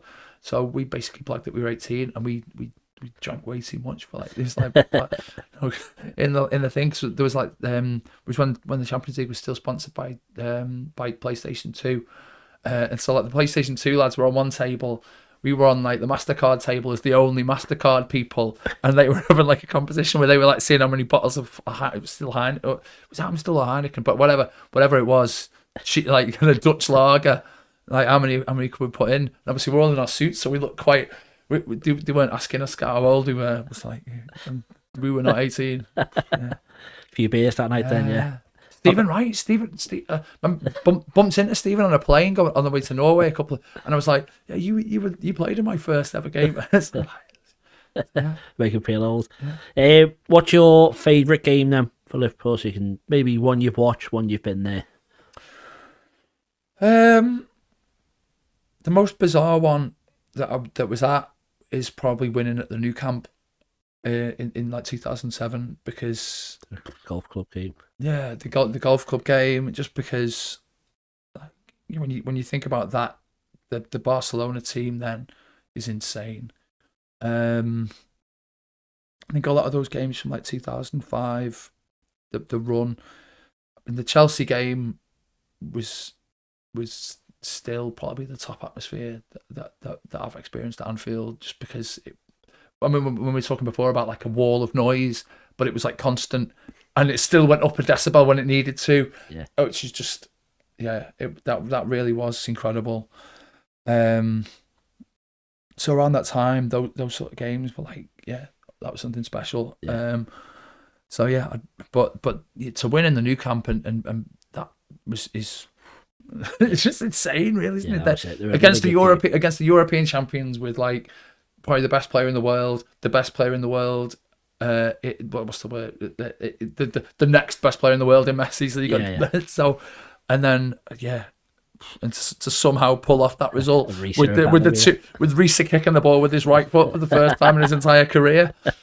Right, great. And then the next one is the best era of football. So it can be now, it can be before you watched it, it can be any point. But what do you think the best era is of football? So I've thought about this for a while. I think in possibly the 60s, because there was like an element of egalitarian, where like everyone felt like you could. I feel like you can't really argue who was the best team of the 1960s, because Man United could probably say, well, we won a European Cup and we won a league. Man City could probably say, well, we won a league, and I think they won an FA Cup as well. Tottenham would be like, well, didn't Tottenham win the double in? Yeah, I think it was definitely that era. I think it was the 60s. So 61 Tottenham had it. 61 Tottenham won the league in that. Yeah. Because that Arsenal, I can't remember. But obviously Liverpool can be like, well, we won the league in 64 and 66, and we won an FA Cup. We got to a European Cup semi-final and a European final the season after. Everton have got a strong claim for being, well, we were the best team. So you've got that. Obviously England won the World Cup, and you're looking at the players. So you got West Ham and the kind of contingent of players they had. You still had your Pelés playing. You still had your Garinchas playing. You still had, you had Cruyff coming through. You had Beckenbauer playing. So you're thinking about some of the most famous names in football who were there or thereabouts. And yet, in this country, it felt like so many teams had like a really, really good era. So, whereas, I mean,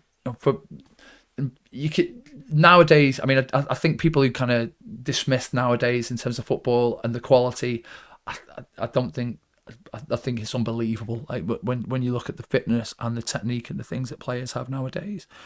So but like the 60s, that's a good argument. The 60s is like when you think about those kind of things in the 60s. I mean, So I did like the 60s in my uni dissertation. I think I remember the intro had something like that. Show like 5 different managers won it all. Because mine was about Shankly and Catholic, and how obviously they both got involved. So you say as much as you can have one team dominating, surely it's better to have loads of different boss teams at the same time. And if the national teams do well as well. Not even mention Leeds. I mean, my God. And then the national team's not bad as well at the same time. But okay, that's a good one. I think you're the first one to say it, and that's a good argument put forward. So well done. The next one is what you've done your homework for. So it's the top 5 Liverpool players of all time, but I believe you want to add something. Yeah, so I've done it. So in terms of ranking, as in the best Liverpool players of all time, and then my personal favourite Liverpool players. Have you done one of each? Yeah, I've done one of each. Okay, yeah, that's good. Yeah. So we've got to go from 5 to 1 to make it more dramatic. Okay. Or we'll go. You don't have to. Okay, just because you look like you're prepared. That's all. You can do whatever order you want. So we'll go. So in the best Liverpool players of all time.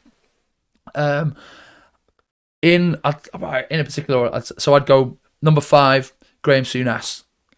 Like you say, transformative signing. I mean, maybe not.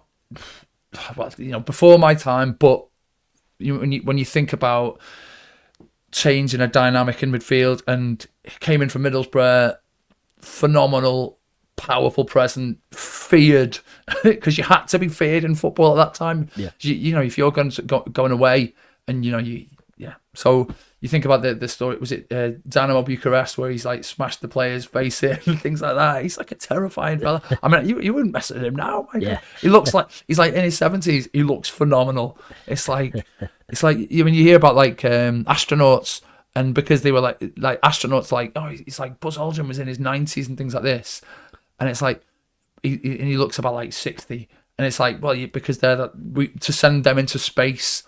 It's like they had to be like the most phenomenal sort of things of humanity. It's like Graham Souness is basically that. It's like you look at him now and he's like insane. So I've gone Graham Souness. I'm gonna go John Barnes 4, and I've just changed that now. Pressure of the lights. Yeah, the pressure of the lights. So John Barnes, like a revolutionary footballer, and I think you talk about players you can play in any era, etc. But John Barnes could, play in the game today with his technique and his speed. So for a player to be playing from the early 80s into the 90s, and so he had an incredible amount of longevity. Redefined his career after his Achilles injury. Brilliant, like what a player. Number 3. Number 3, Mo Salah. Honestly, like just incredible. He's never going to catch Ian Rush in the goal scoring charts, just because it's just and it's like, so he must be looking at Rush and being like, are you counting goals you scored in training? So it's like Carragher. It's like said about Callaghan as well. How did he play that many games? Oh, it's insane. It's like, so, but when you think about the output he's got in terms of his assists are a funny one when people post like goal assist charts, and I think that it's a weird stat when you compare to like, were people tracking assists in the same way like back in the day, but it's still unbelievable what he's done for the club. So Salah 3, and then number 2, Steven Gerrard. And I think one of the things that doesn't get overlooked, but when people poo-poo Gerrard's ability and like say that he never got over the line in a league, when you think about what he achieved in keeping us relevant. I mean, Klopp said that when in his speech after we won the league, and he said this club was built on Gerrard's legs, or the foundations of what we've done now is built on Gerrard's legs, and it really was. I mean, the thing that sort of gets forgotten in the Istanbul story is that at one point we were in 2003-04, we were miles away from qualifying for the Champions League for the following year. And there was a game against there's the goal against Charlton, and if you think about a typical Gerrard goal, that goal is scored with grit, and then him twatting it really hard at the goal, and it was like, was it Paddy Kenny used to play? No, I forget he was getting goal for Charlton that day. Keelty, is it? Yeah. Someone else who wore tracky bottoms in goal. So it was. He was just, and games like that, and he dragged us over the line to get us into the tournament the following season. If we hadn't have won the European Cup in Istanbul, would the star of the club sort of, because I mean that was only the 3rd time we'd played in the Champions League, Istanbul, that season, which is crackers to think about it. I think him keeping the club at a level where people come to the club and keep us going, and then obviously the spark of Klopp coming in and like getting us to where we are today. And then obviously number 1, Kenny, because unbelievable player, unbelievable manager, and not much more to say about him, is there? Yeah, so. Exactly. One thing I want to pick you up on is only because other people have mentioned it. There's Ian Rush. You just said there, Salah, he's never going to catch him. Yeah. Not having a go at you. In general, he doesn't seem to make the top 5. What more could he have done to get in top 5? And that's, I'm not promising having a go at you. I just see he comes up a lot but never gets mentioned. So Rush, I would have had in at 6. Yeah. Like, as So in he does have that, the net. Yeah.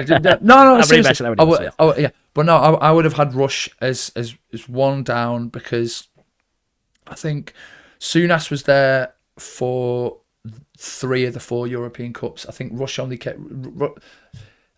Rush didn't play in 81, did he? Don't think so. I don't think Rush played 81. So in terms of those, I mean, if you're talking about the European Cup in the pinnacle of what we did as a club, Rush was there for 84 and obviously was banging in goals aplenty around that time. But I think Rush.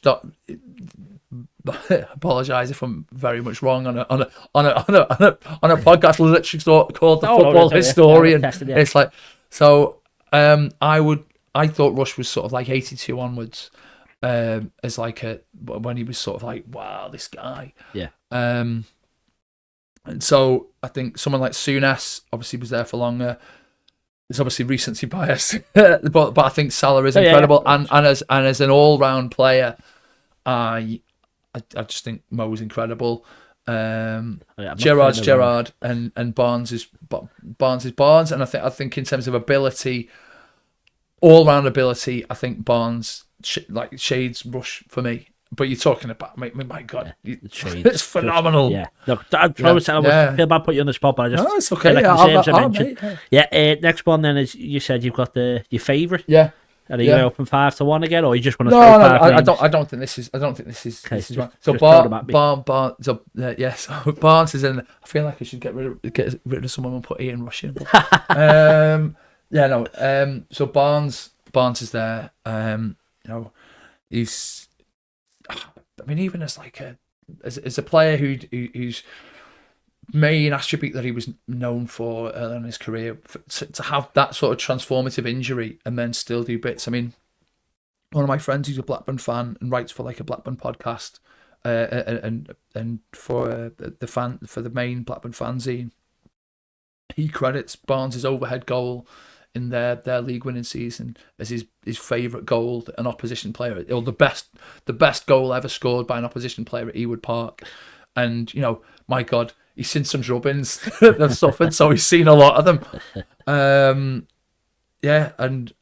like things like that. I mean, because that was it. There's like the fact that it was a full-on bicycle kick rather than a scissors kick, where you're kind of watching it a bit longer. It's like to hit it flush on it. Oh, great! To hit the ball flush on the sort of perpendicular to the cross coming in. Nice. is just insane. It's like John Barnes. Put Robbie Fowler in there. The day Robbie Fowler re-signed for Liverpool was one of the happiest days of my life, and it was one of the best weekends of my life. that weekend, we just had a crazy time. Ended up playing in a spontaneous 5-a-side tournament up in Newcastle, because I'd gone up there to watch Bell and Sebastian play, and it was just an incredible weekend. So we had that, and obviously he was one of my favourite players before, and next we have Mo Salah, because I love him, and the fact that my daughter loves him just makes him even more special. Yeah. And he FaceTimed her. Yeah, and he FaceTimed her. Yeah. So next, Bobby Firmino, because I can't. I've got to be on brand, mate. I've got to be on brand. So, Firmino, and I mean the fun, the fun factor, like little sort of Rabona assist attempts to like people like Mane, and that was it way at Genk, where he just around the corner. He's just the assist at Rangers for Nunes. That's like things like that. You just, my God, you don't even realise you're watching back, and it's like, my God, the depth of the joy that he gave us was incredible. And last is a weird one in a sense, but just for epitomising everything about a footballer, is Andy Robertson. I fucking love him, and it's just he's been having a bit of a rough time at points this season. And he might have had his best days as a Liverpool player, but my God, his best days. And we were talking about like value for money signings before, and I feel like we've omitted him because he's incredible. We've not had. Risa was good as. We can't shy away from it. I know there were moments where like the own goal against Chelsea. I mean, there's yeah. There's someone I know who he cannot ever forgive him for that goal because I think he might have booked flights to Moscow. But yeah, so Risa was like a solid Premier League fullback, but the difference and for Robertson to sort of make that his own, score some massive goals, score a derby winner, score that the goal against Villa that I think was the springboard to us kind of really kicking on, and then the week after there's the City game when that put us in the driving seat for that first league title in 30 years. Doesn't happen without Robertson's goal the week before. Yeah. He gets the assist in the game against City. I love him. Yeah. Absolutely love him as a player. Like, and I played a 1-2 with him, and I was like, that's boy. How'd you do that? Just there was a ball knocking around, and he was there. Roll it to him, and he passes it back, and I was like, well, that's a 1-2 in my book. Gonna be telling me mum that? Okay, perfect. Right, well, that's Liverpool stuff done. So now we'll go for another top 5 of non-Liverpool players. Okay, again, all time. So this is a hard one because there's so many players who were great who you absolutely hate. So because he was incredible against us, Thierry Henry would have made it, but because he was so good against us, I hated him for it. And he was like I'd probably say he was the best player to play against us because, well, you think about the Messi in the new camp in 2019, but his first goal was a bit of a tap in, and then his free kick nicked off the wall, and it wasn't a free kick anyway. Yeah. So I don't think he had a particularly great game, despite scoring 2 goals. And the same with like Ronaldinho back in like 2007. Ronaldinho never really showed up. Messi played more over the 2 games than him, and he wasn't. He obviously didn't score, and so Henry was like probably the in terms of the players I've seen like regularly against us, he was like ridiculous. So in terms of my 5, first one, we're going to start with Roberto Baggio, and I've said I love his career trajectory because in Italy he's played for all not played for Roma or Lazio, but you think about it, Fiorentina, I think they're the only ones who really dislike him because they disliked him. I don't know how, but they disliked him because he went to Juventus from the back of Fiorentina, and obviously there's a huge rivalry and hatred between them. But he's played for Juventus, Inter Milan, AC Milan, Brescia, Bologna, and Fiorentina, and he's sort of like he sort of transcends those clubs because of. I mean, you remember like Father Ted was the seat where they're doing like fake names and things like that. It's like Baggio, like, and it is a name that's just synonymous with football in the 1990s. I think it's heartbreaking that he missed that penalty, but ultimately, Baresi had missed one earlier on the shootout, so putting the blame on it. You can't. It's not just him, and and you think about the things that Baresi did in the game. So, but it's like the kind of trajectory that he had and the way that he kind of played for Brescia for like 3 seasons, I think it was, towards the end of his career, which is just mad. And he's able to be that sort of fantastista, the sort of the number 10 where they are everything. Yeah. And I just love that aspect of his game. And it's mad that they sort of had about like 3 or 4 players like that in terms of Del Piero and Totti and him all at the same time. Like obviously the careers overlapping but yeah, so you look back at his highlights reel and there's like volleys he takes out of the air, and there's the one with the balls coming miles and miles and miles, and he just like kills it dead, drags it around the keeper and then rolls it in. And the number of goals where he just walks it into the goal, and like everyone like raves about the George Best goal where he walks it in. It's like, yeah, Baggio was doing that like every week.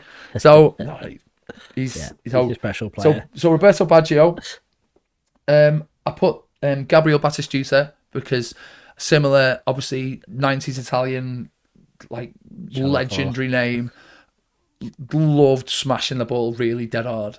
And as someone who, as a kid, struggled to hit a ball really hard, because at those times when you were playing at school and things like this, the only balls you had or seemed to have were like proper, like mitre, solid, heavy things that picks up a little bit of water. I mean, I don't know how kids in the 60s survived. If they were playing with proper Casey's, it's like, I'd have been dead. I wouldn't be doing this podcast if I'd have been here in the 60s. I'd have been like, football, no, not for me. I'm going to play dot.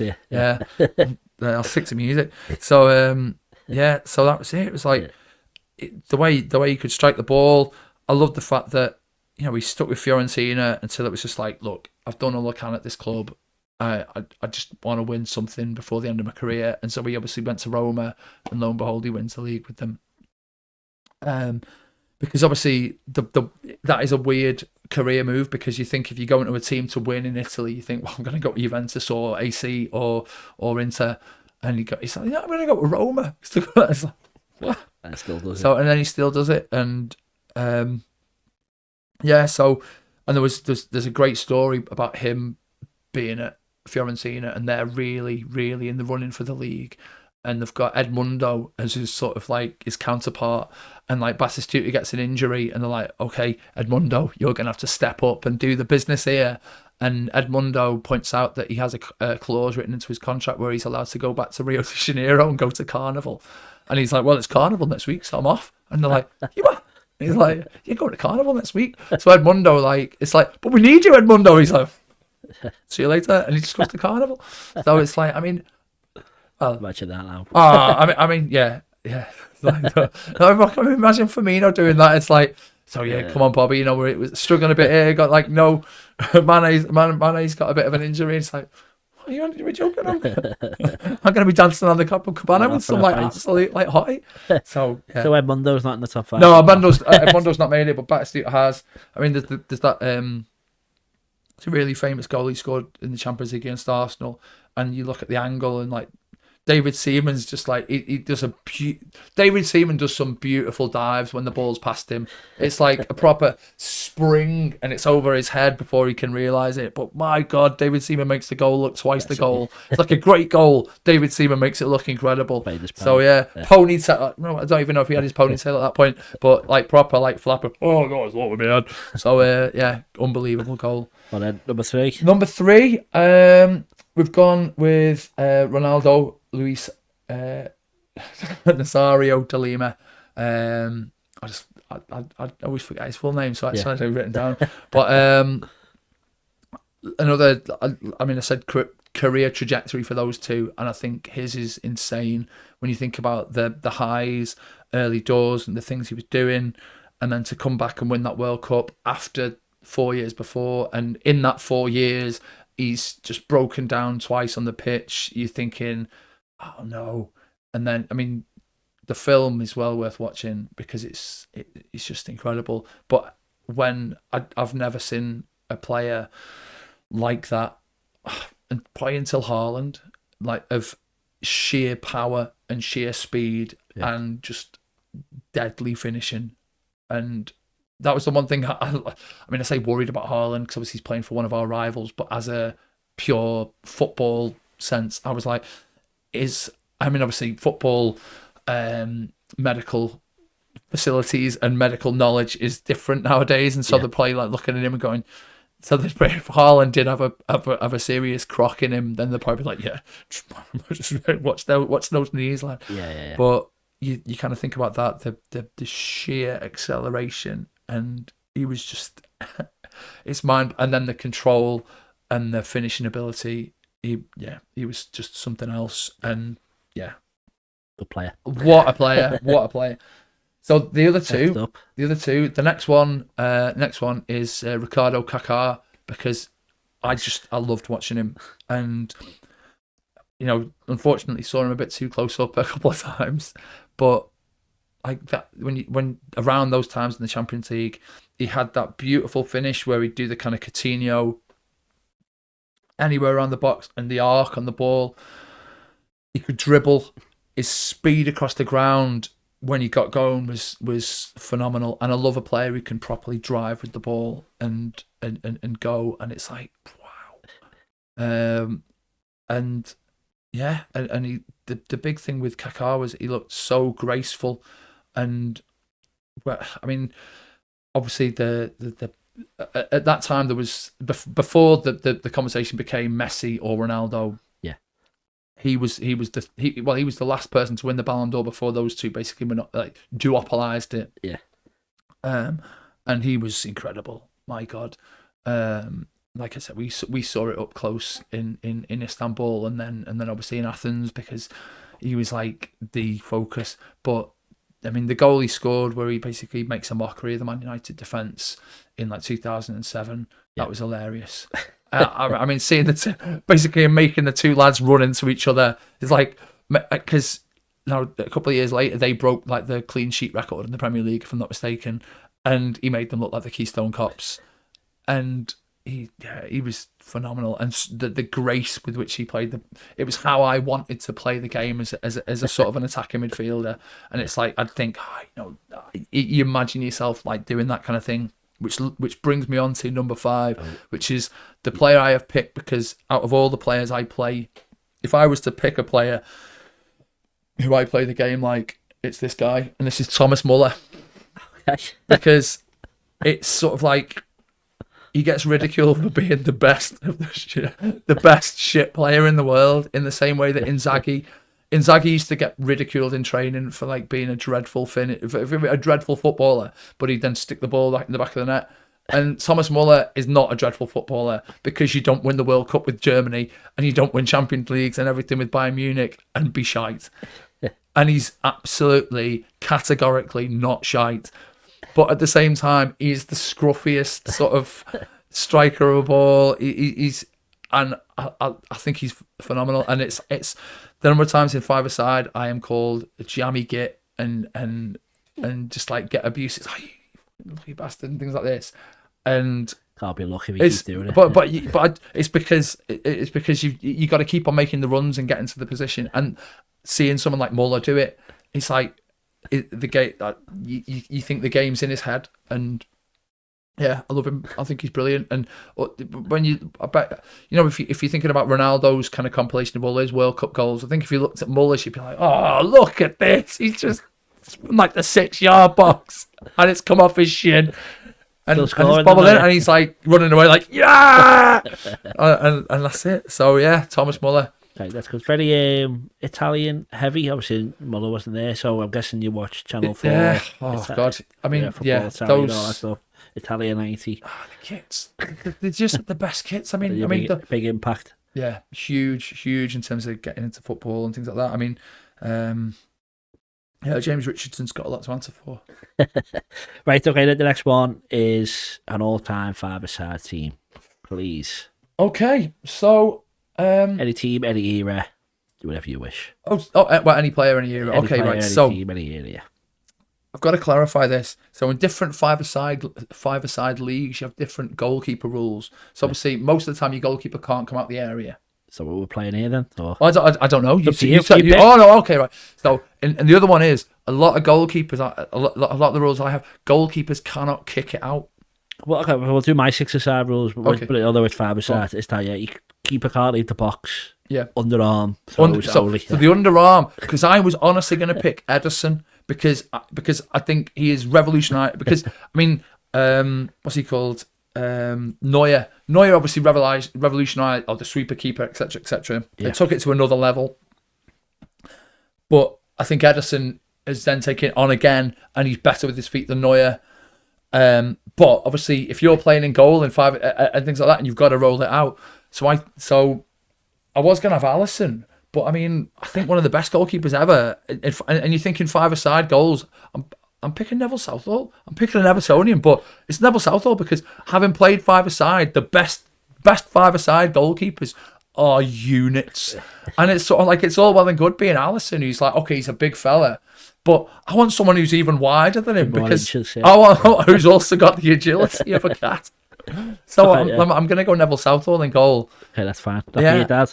Yeah, for me, Dad. There you go, Dad. That's the first thing I've done for Everton in about. So, we did write a song called "Too Many Blues to Shake." Yeah. So yeah, maybe Neville Southall is one of those blues, and I can't shake him. Well, and he also responded to he responded to a letter I wrote 30 years late, because I wrote this at primary school, and I'd taken the piss out of him in a letter.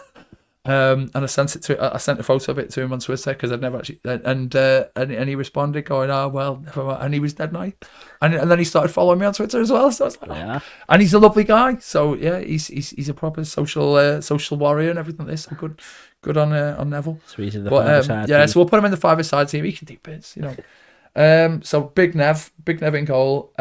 Formation. I'm gonna go a box. So when we used to play five-a-side in a league winning five-a-side team, the one we played for, we had a big unit in goal. I mean, we played two defenders, one either side of the box. Have you got that rule where you can't pass it straight back to the goalkeeper? Yes, they give it to you. So you can't go straight back. So we had the two players either side, so you can dark side it when you're winning. So you basically play the ball across the box, and your player plays it back into the keeper. Which nice. We were horrible. I like that. No, this one, yeah. Quite used to. Yeah. Oh yeah. So you play the first pass. So the two, I'd play Virgil van Dijk left side, because unbelievable passer of the ball, and my God, he's huge. And like you getting past him now. On the other side, Beckenbauer, because it's Franz Beckenbauer. Obviously, you're thinking five-a-side. I think you kind of want midfield players to do a lot. You kind of want players who aren't out-and-out strikers, aren't out-and-out defenders, because you've got to do bits in between. So Van Dijk is obviously, you've got Paolo Maldini saying he's a centre-half he'd like to play alongside, and it's like, well, I think that'll do for me. In terms of him, like, as an all-time member of my five-a-side team, and his passing ability is incredible. And Beckenbauer, obviously, getting the ball, moving into midfield, you're going to put him in there. And then as your other two, I'm going to put Luis Suarez, because he's just going to be creating chaos running around the pitch. And someone he linked up well with is Lionel Messi, which is cheating a little bit, but I don't care. I kept him out of my 5 players there. So yeah, we'll put Lionel Messi in, because him and Suarez had a great relationship at Barcelona, and you might as well pick one of the greatest players of all time. Yeah, why not? It's 0-0. There's 2 minutes to go. Yeah. Messi gets injured. Who are you bringing on? Who's your super sub?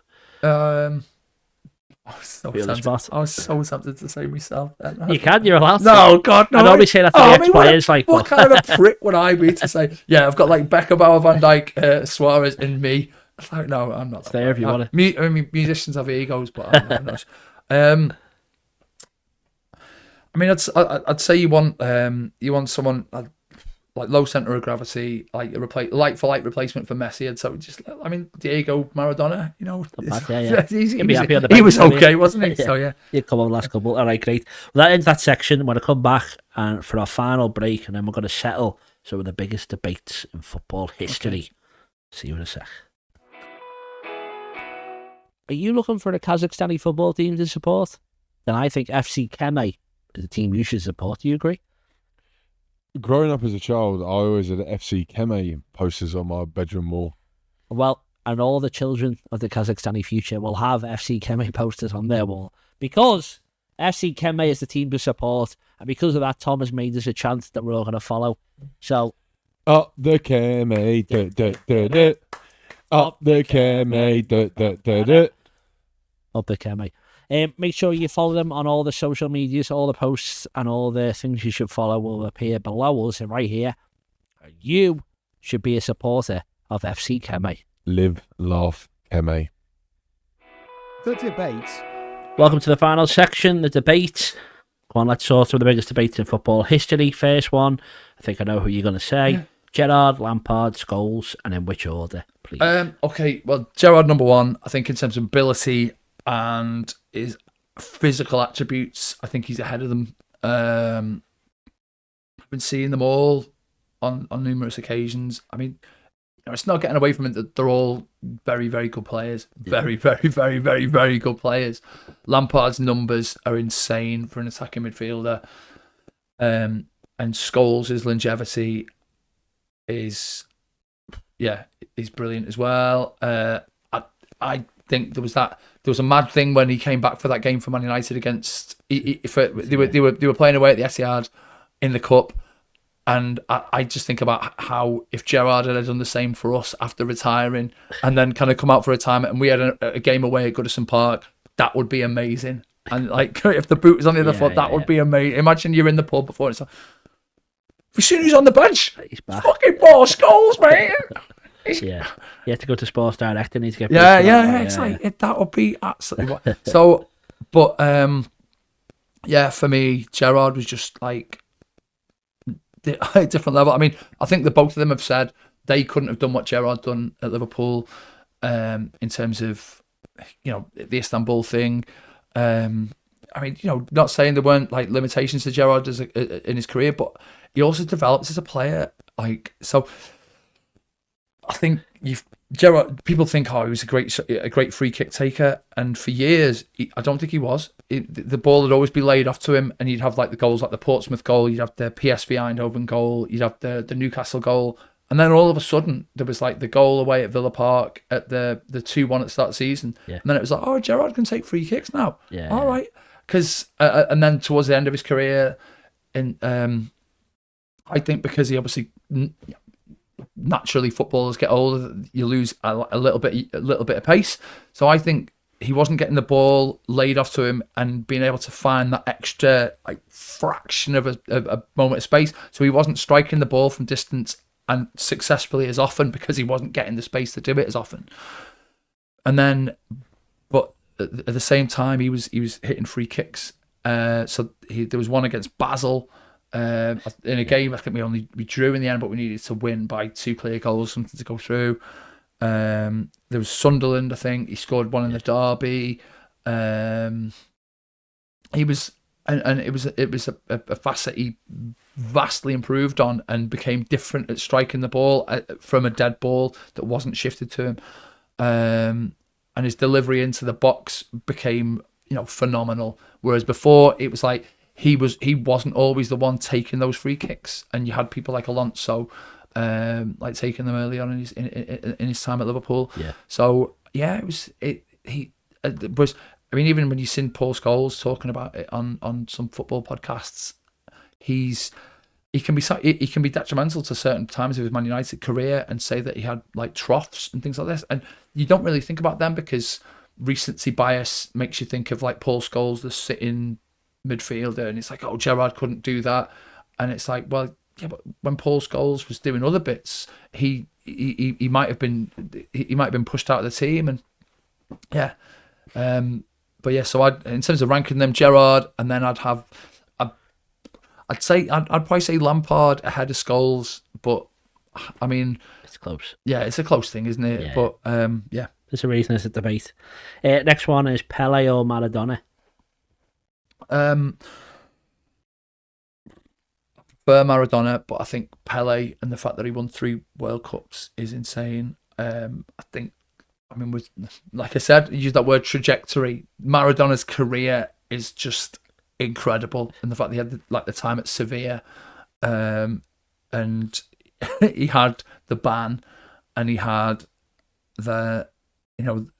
takes Argentina to a World Cup in 1990 that they probably didn't have any right to be in. Wins the World Cup in 86, does all the stuff with Napoli, which is just fairy tale stuff, and there's a reason why he's still revered like a god in Naples. Yeah.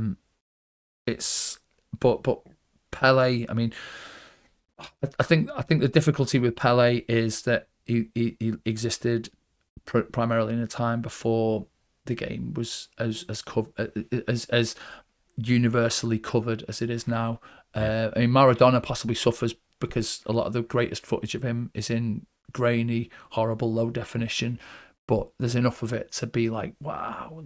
So, but yeah, I think from what people have said, I think Pele's achievements on the pitch are incredible. Even if he probably never did really score 1,000 goals. Yeah, you have to trust him. Next one is Messi or Ronaldo. Personally, Messi.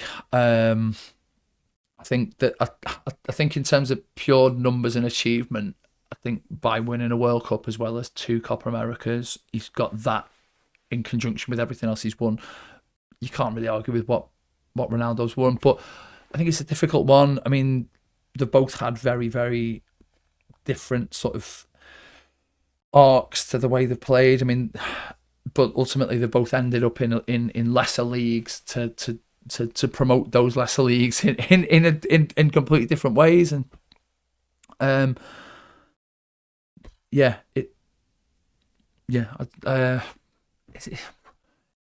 I mean, I suppose the thing that's blagging here is like, you know, whichever way you go, you're going to get fanboys off the internet. Go, why are you so wrong? But it's like, that's just the nature of football nowadays, and the nature of football culture, where there's a lot more player orientated the support, which is just the nature of I suppose football becoming like individualized in instances like that. But I always felt that Messi had more to his game in a playmaking role than Ronaldo did, and that put him over the edge. But I mean, you can't. I mean, and obviously as a Liverpool player, ex-Man United player, you're always going to be slightly biased against them. Yeah, which is fine, just nature of football. But you see, when we're talking about the John Barnes perpendicular overhead kick, Ronaldo's overhead kick against Juventus was just one of the most sensational looking aesthetically goals that I've ever seen. So he's slightly over the hill then. Exactly. He's not peak Cristiano Ronaldo. So right, if they're the best two players of the last 10-15 years, who's third best behind them? For me, Luka Modric, and I think is it 6 Champions Leagues he's won. Yeah, that's absolutely phenomenal. It's, I mean, before Madrid did those 3 on the run, there was that thing where like no one had ever retained the Champions League in the Champions League era, and then we'll do 3, and then but we'll do 3 after winning it in 2013-14. Oh, by the way, against our City rivals.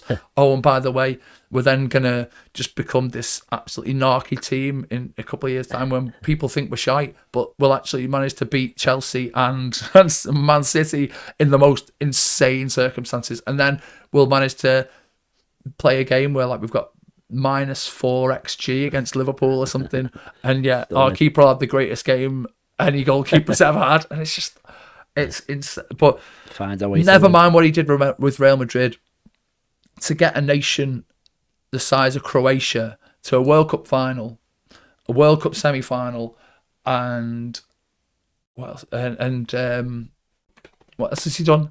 He got into a Nations League final. Nations League final. Yeah, did he lose that as well? Yeah. He's like, it's absolutely, it's a joke. It's a nation smaller than Scotland, only slightly bigger than Wales in terms of population, and to do that, and it's like, it's not like a Greece, whereby Greece were grinding out results by having a really defensive, solid back four. It's by like scoring worldly goals and doing this. I mean, I know they got to the World Cup final. There were penalty shootouts here and there, but they still beat Russia in a penalty shootout in Russia. It's like that's not a mean feat. Pretty well it's supposed to do that. Yeah. Oh my God! Half the team was supposedly suffering from injuries, and that's it in that thing, and grinding it out. I think Modric is unreal player. Yeah, he's a good player. He won the Ballon d'Or as well, which is important. Yeah. Next one then, goalkeepers: Buffon, Casillas, and Neuer. Put them in order, please. In order.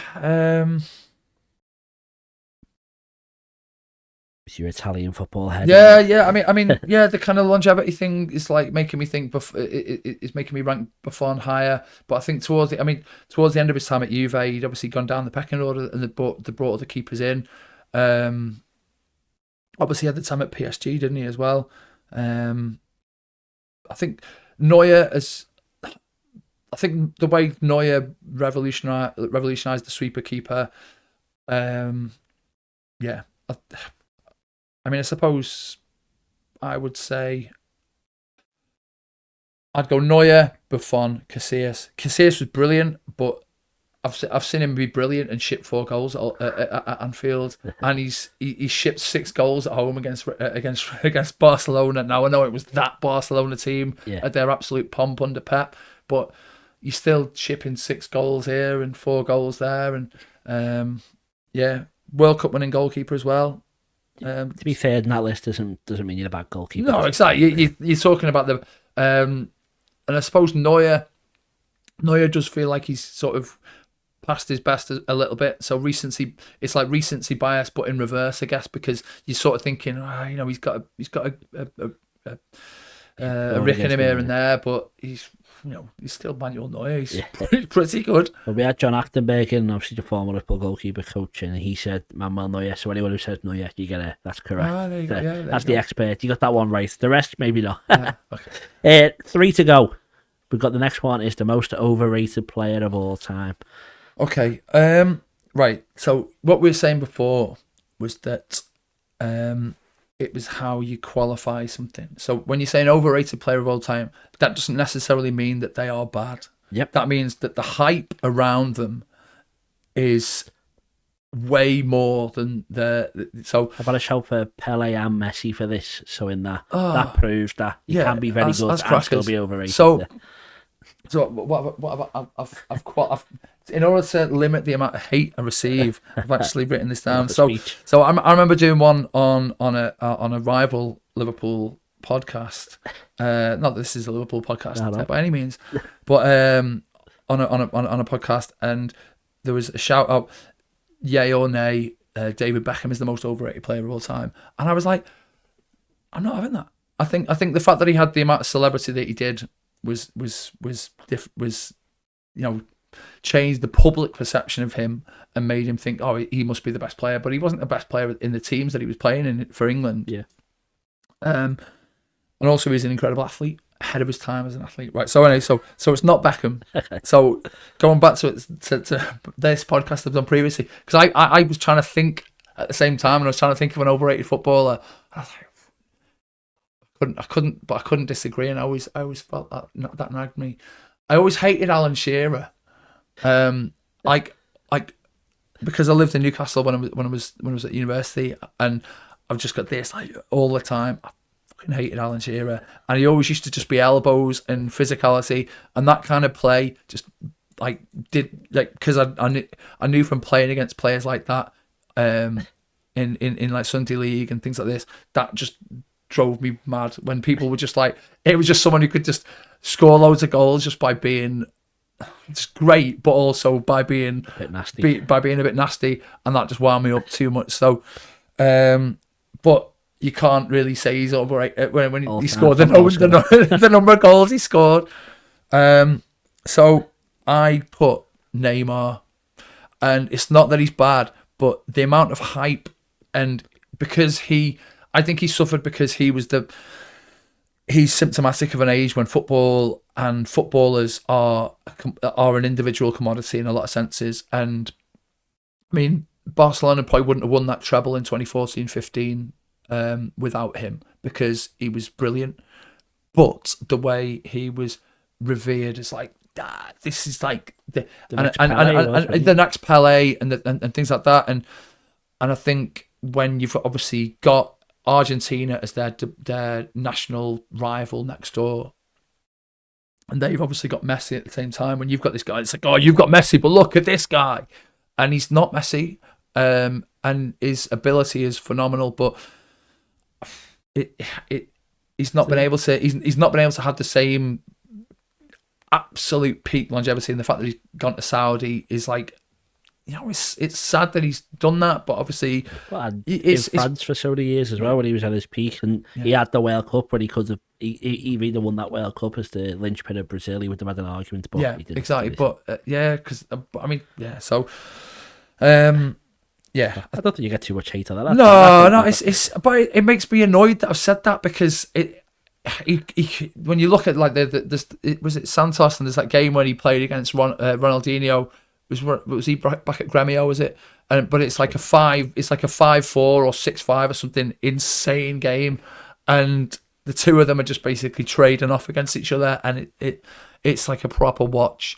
But when you think, you almost feel more annoyed when a footballer you feel like a footballer has this ceiling and they can't quite get to that ceiling. You're like, yeah.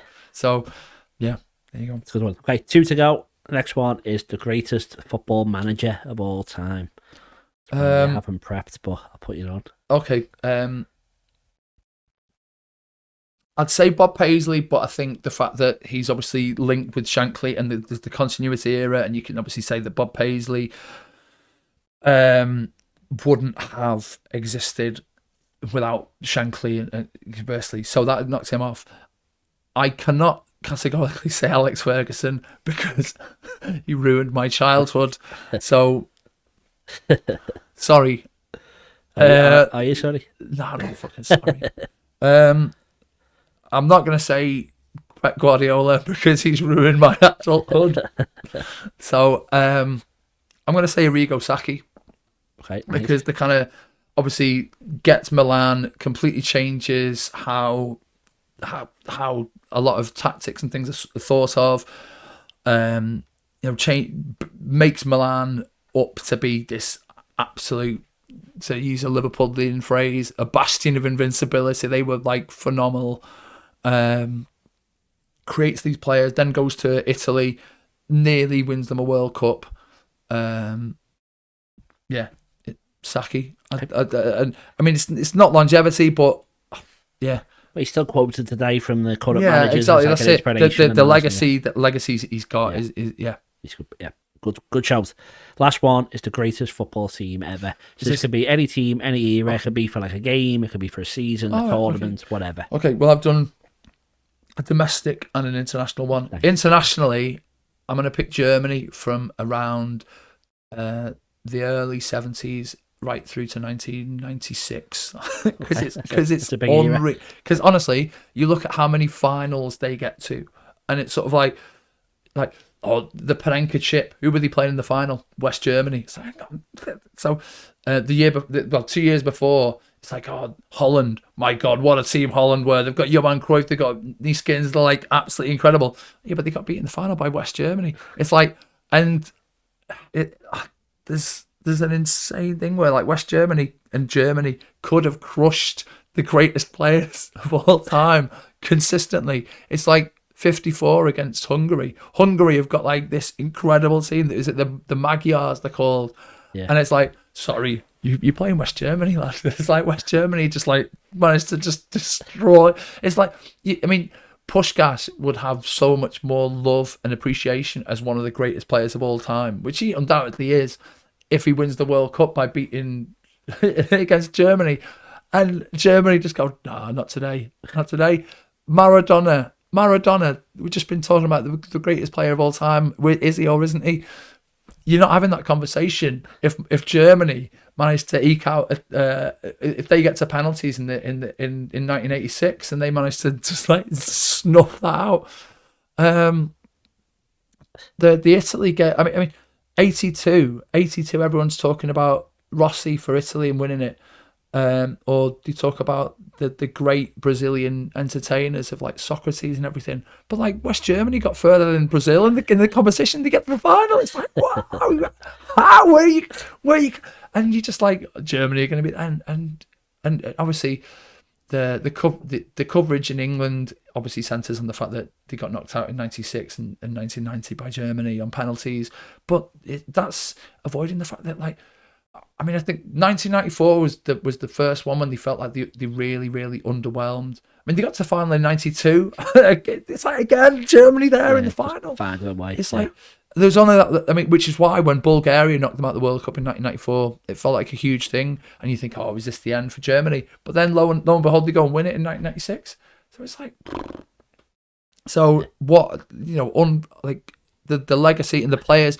Obviously, you still got the end of the tail end of Beckenbauer in 1974, and then going through, you got like Lothar Matthäus and everyone coming through and kind of keeping things going. So yeah, Germany for me are, because I mean you've got your Brazil that had the whole run from like 58 to 70, but yeah, but Germany just seems to be for like longer than that. Okay, so there you go. That's my international shout. Yeah, that's my international shout. Club. And club, I was obviously I've seen a couple where people have picked Barcelona, but the mad thing for me, and I'm being Liverpool centric, is Barcelona's greatest period. They've been to 4 European Cup finals between 2006 and today. Liverpool have only competed in the Champions League era 16 times. We've been to 5 finals, which is just bonkers. Yep. It's like the only difference is that Barcelona have got that sort of I know Catalonia, but they win every single final because ostensibly it's like Spanish Catalonian team, and Spain just don't seem to lose finals, which is just bananas. Yeah. Absolutely bananas. But so I've not picked Barcelona, and hence why. Real Madrid were a really good shout, because that period from 2013 to now, it's when a team is that annoying in terms of you thinking they're not that good. No, these aren't that good, but yeah, they won the European Cup, and they won the European Cup again. Oh, and by the way, they're probably going to win the European Cup this year somehow. Oh, and by the way, here we are again, and you're like, wow. So it's that, to have that mentality is an insane thing that has to permeate throughout the entire club. But I'm going to go for going on. Obviously, picked Saki before, but that sort of AC Milan team from like the late 80s and through to about like 95. Obviously, the way that they then had the transition from Saki to Capello, and they managed to keep on winning. There was that European Cup final where they defeated Barcelona, and obviously they had loads of injuries, and they didn't just beat them; they smashed them 4-0. And it's like, what? And obviously that's the Cruyff sort of era of like Barcelona, the dream team, Romario, Stoichkov, and they just go and smash them 4-0. It's like, and that is another thing. That's the kind of thing when obviously speaking our own, like smashing Barcelona 4-0, that's having a sort of a culture and a structure and a mentality that permeates throughout the club, where you think, doesn't matter that this fella's injured, that this fella's injured. Van Basten, doesn't matter, because we've got this guy who'll step up and he knows what he's doing, and he's got the grit and the drive to win. That's a great answer. And I must say, some fantastic football knowledge. I'm not trying to say it, but that's good. It was enjoyable, and you had a lot of knowledge in a lot of areas, so thank you so much. Yeah. That's the full-time whistle on the interview. I just want to say thanks very much for coming in. The stuff you're doing with the football songs for the food banks is very admirable. Also, when I did the Billy Little book, you were a big help. You did the original champ for me, So I'll try and link that in some way. But you recreated the first ever Liverpool song for me. That was great fun, yeah. And also, just thank you so much for coming in. It's very kind of you. Is there anything you want to plug, share, anything people need to do at home? Yeah, no. So obviously, the Ragamuffins. You can get us on Spotify. You can get us if you actually want to buy the music. You can get it on Bandcamp, or you can get it on anything like Deezer, Apple Music, Amazon Music. Anything like that. We've got loads of stuff that isn't just Liverpool centric. We've got a new record that's going to be coming out in 2025, which is like going to be a full length album, which is the first one we've done for quite a few years. I think 2017 was the last full length proper album that isn't like a compilation or a BBC Sessions thing. So we've got that. Keep an eye out. And obviously we've got all the football stuff as well. So I'm sure we'll have more of that as well. Right, perfect. Thank you so much. Really appreciate it. Thank you for watching at home, and I'll see you next time on the Football Historian Podcast.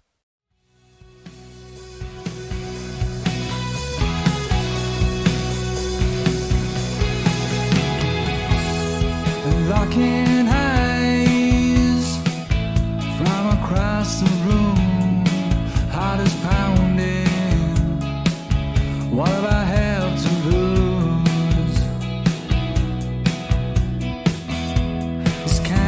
Feeling tends to blur your sight.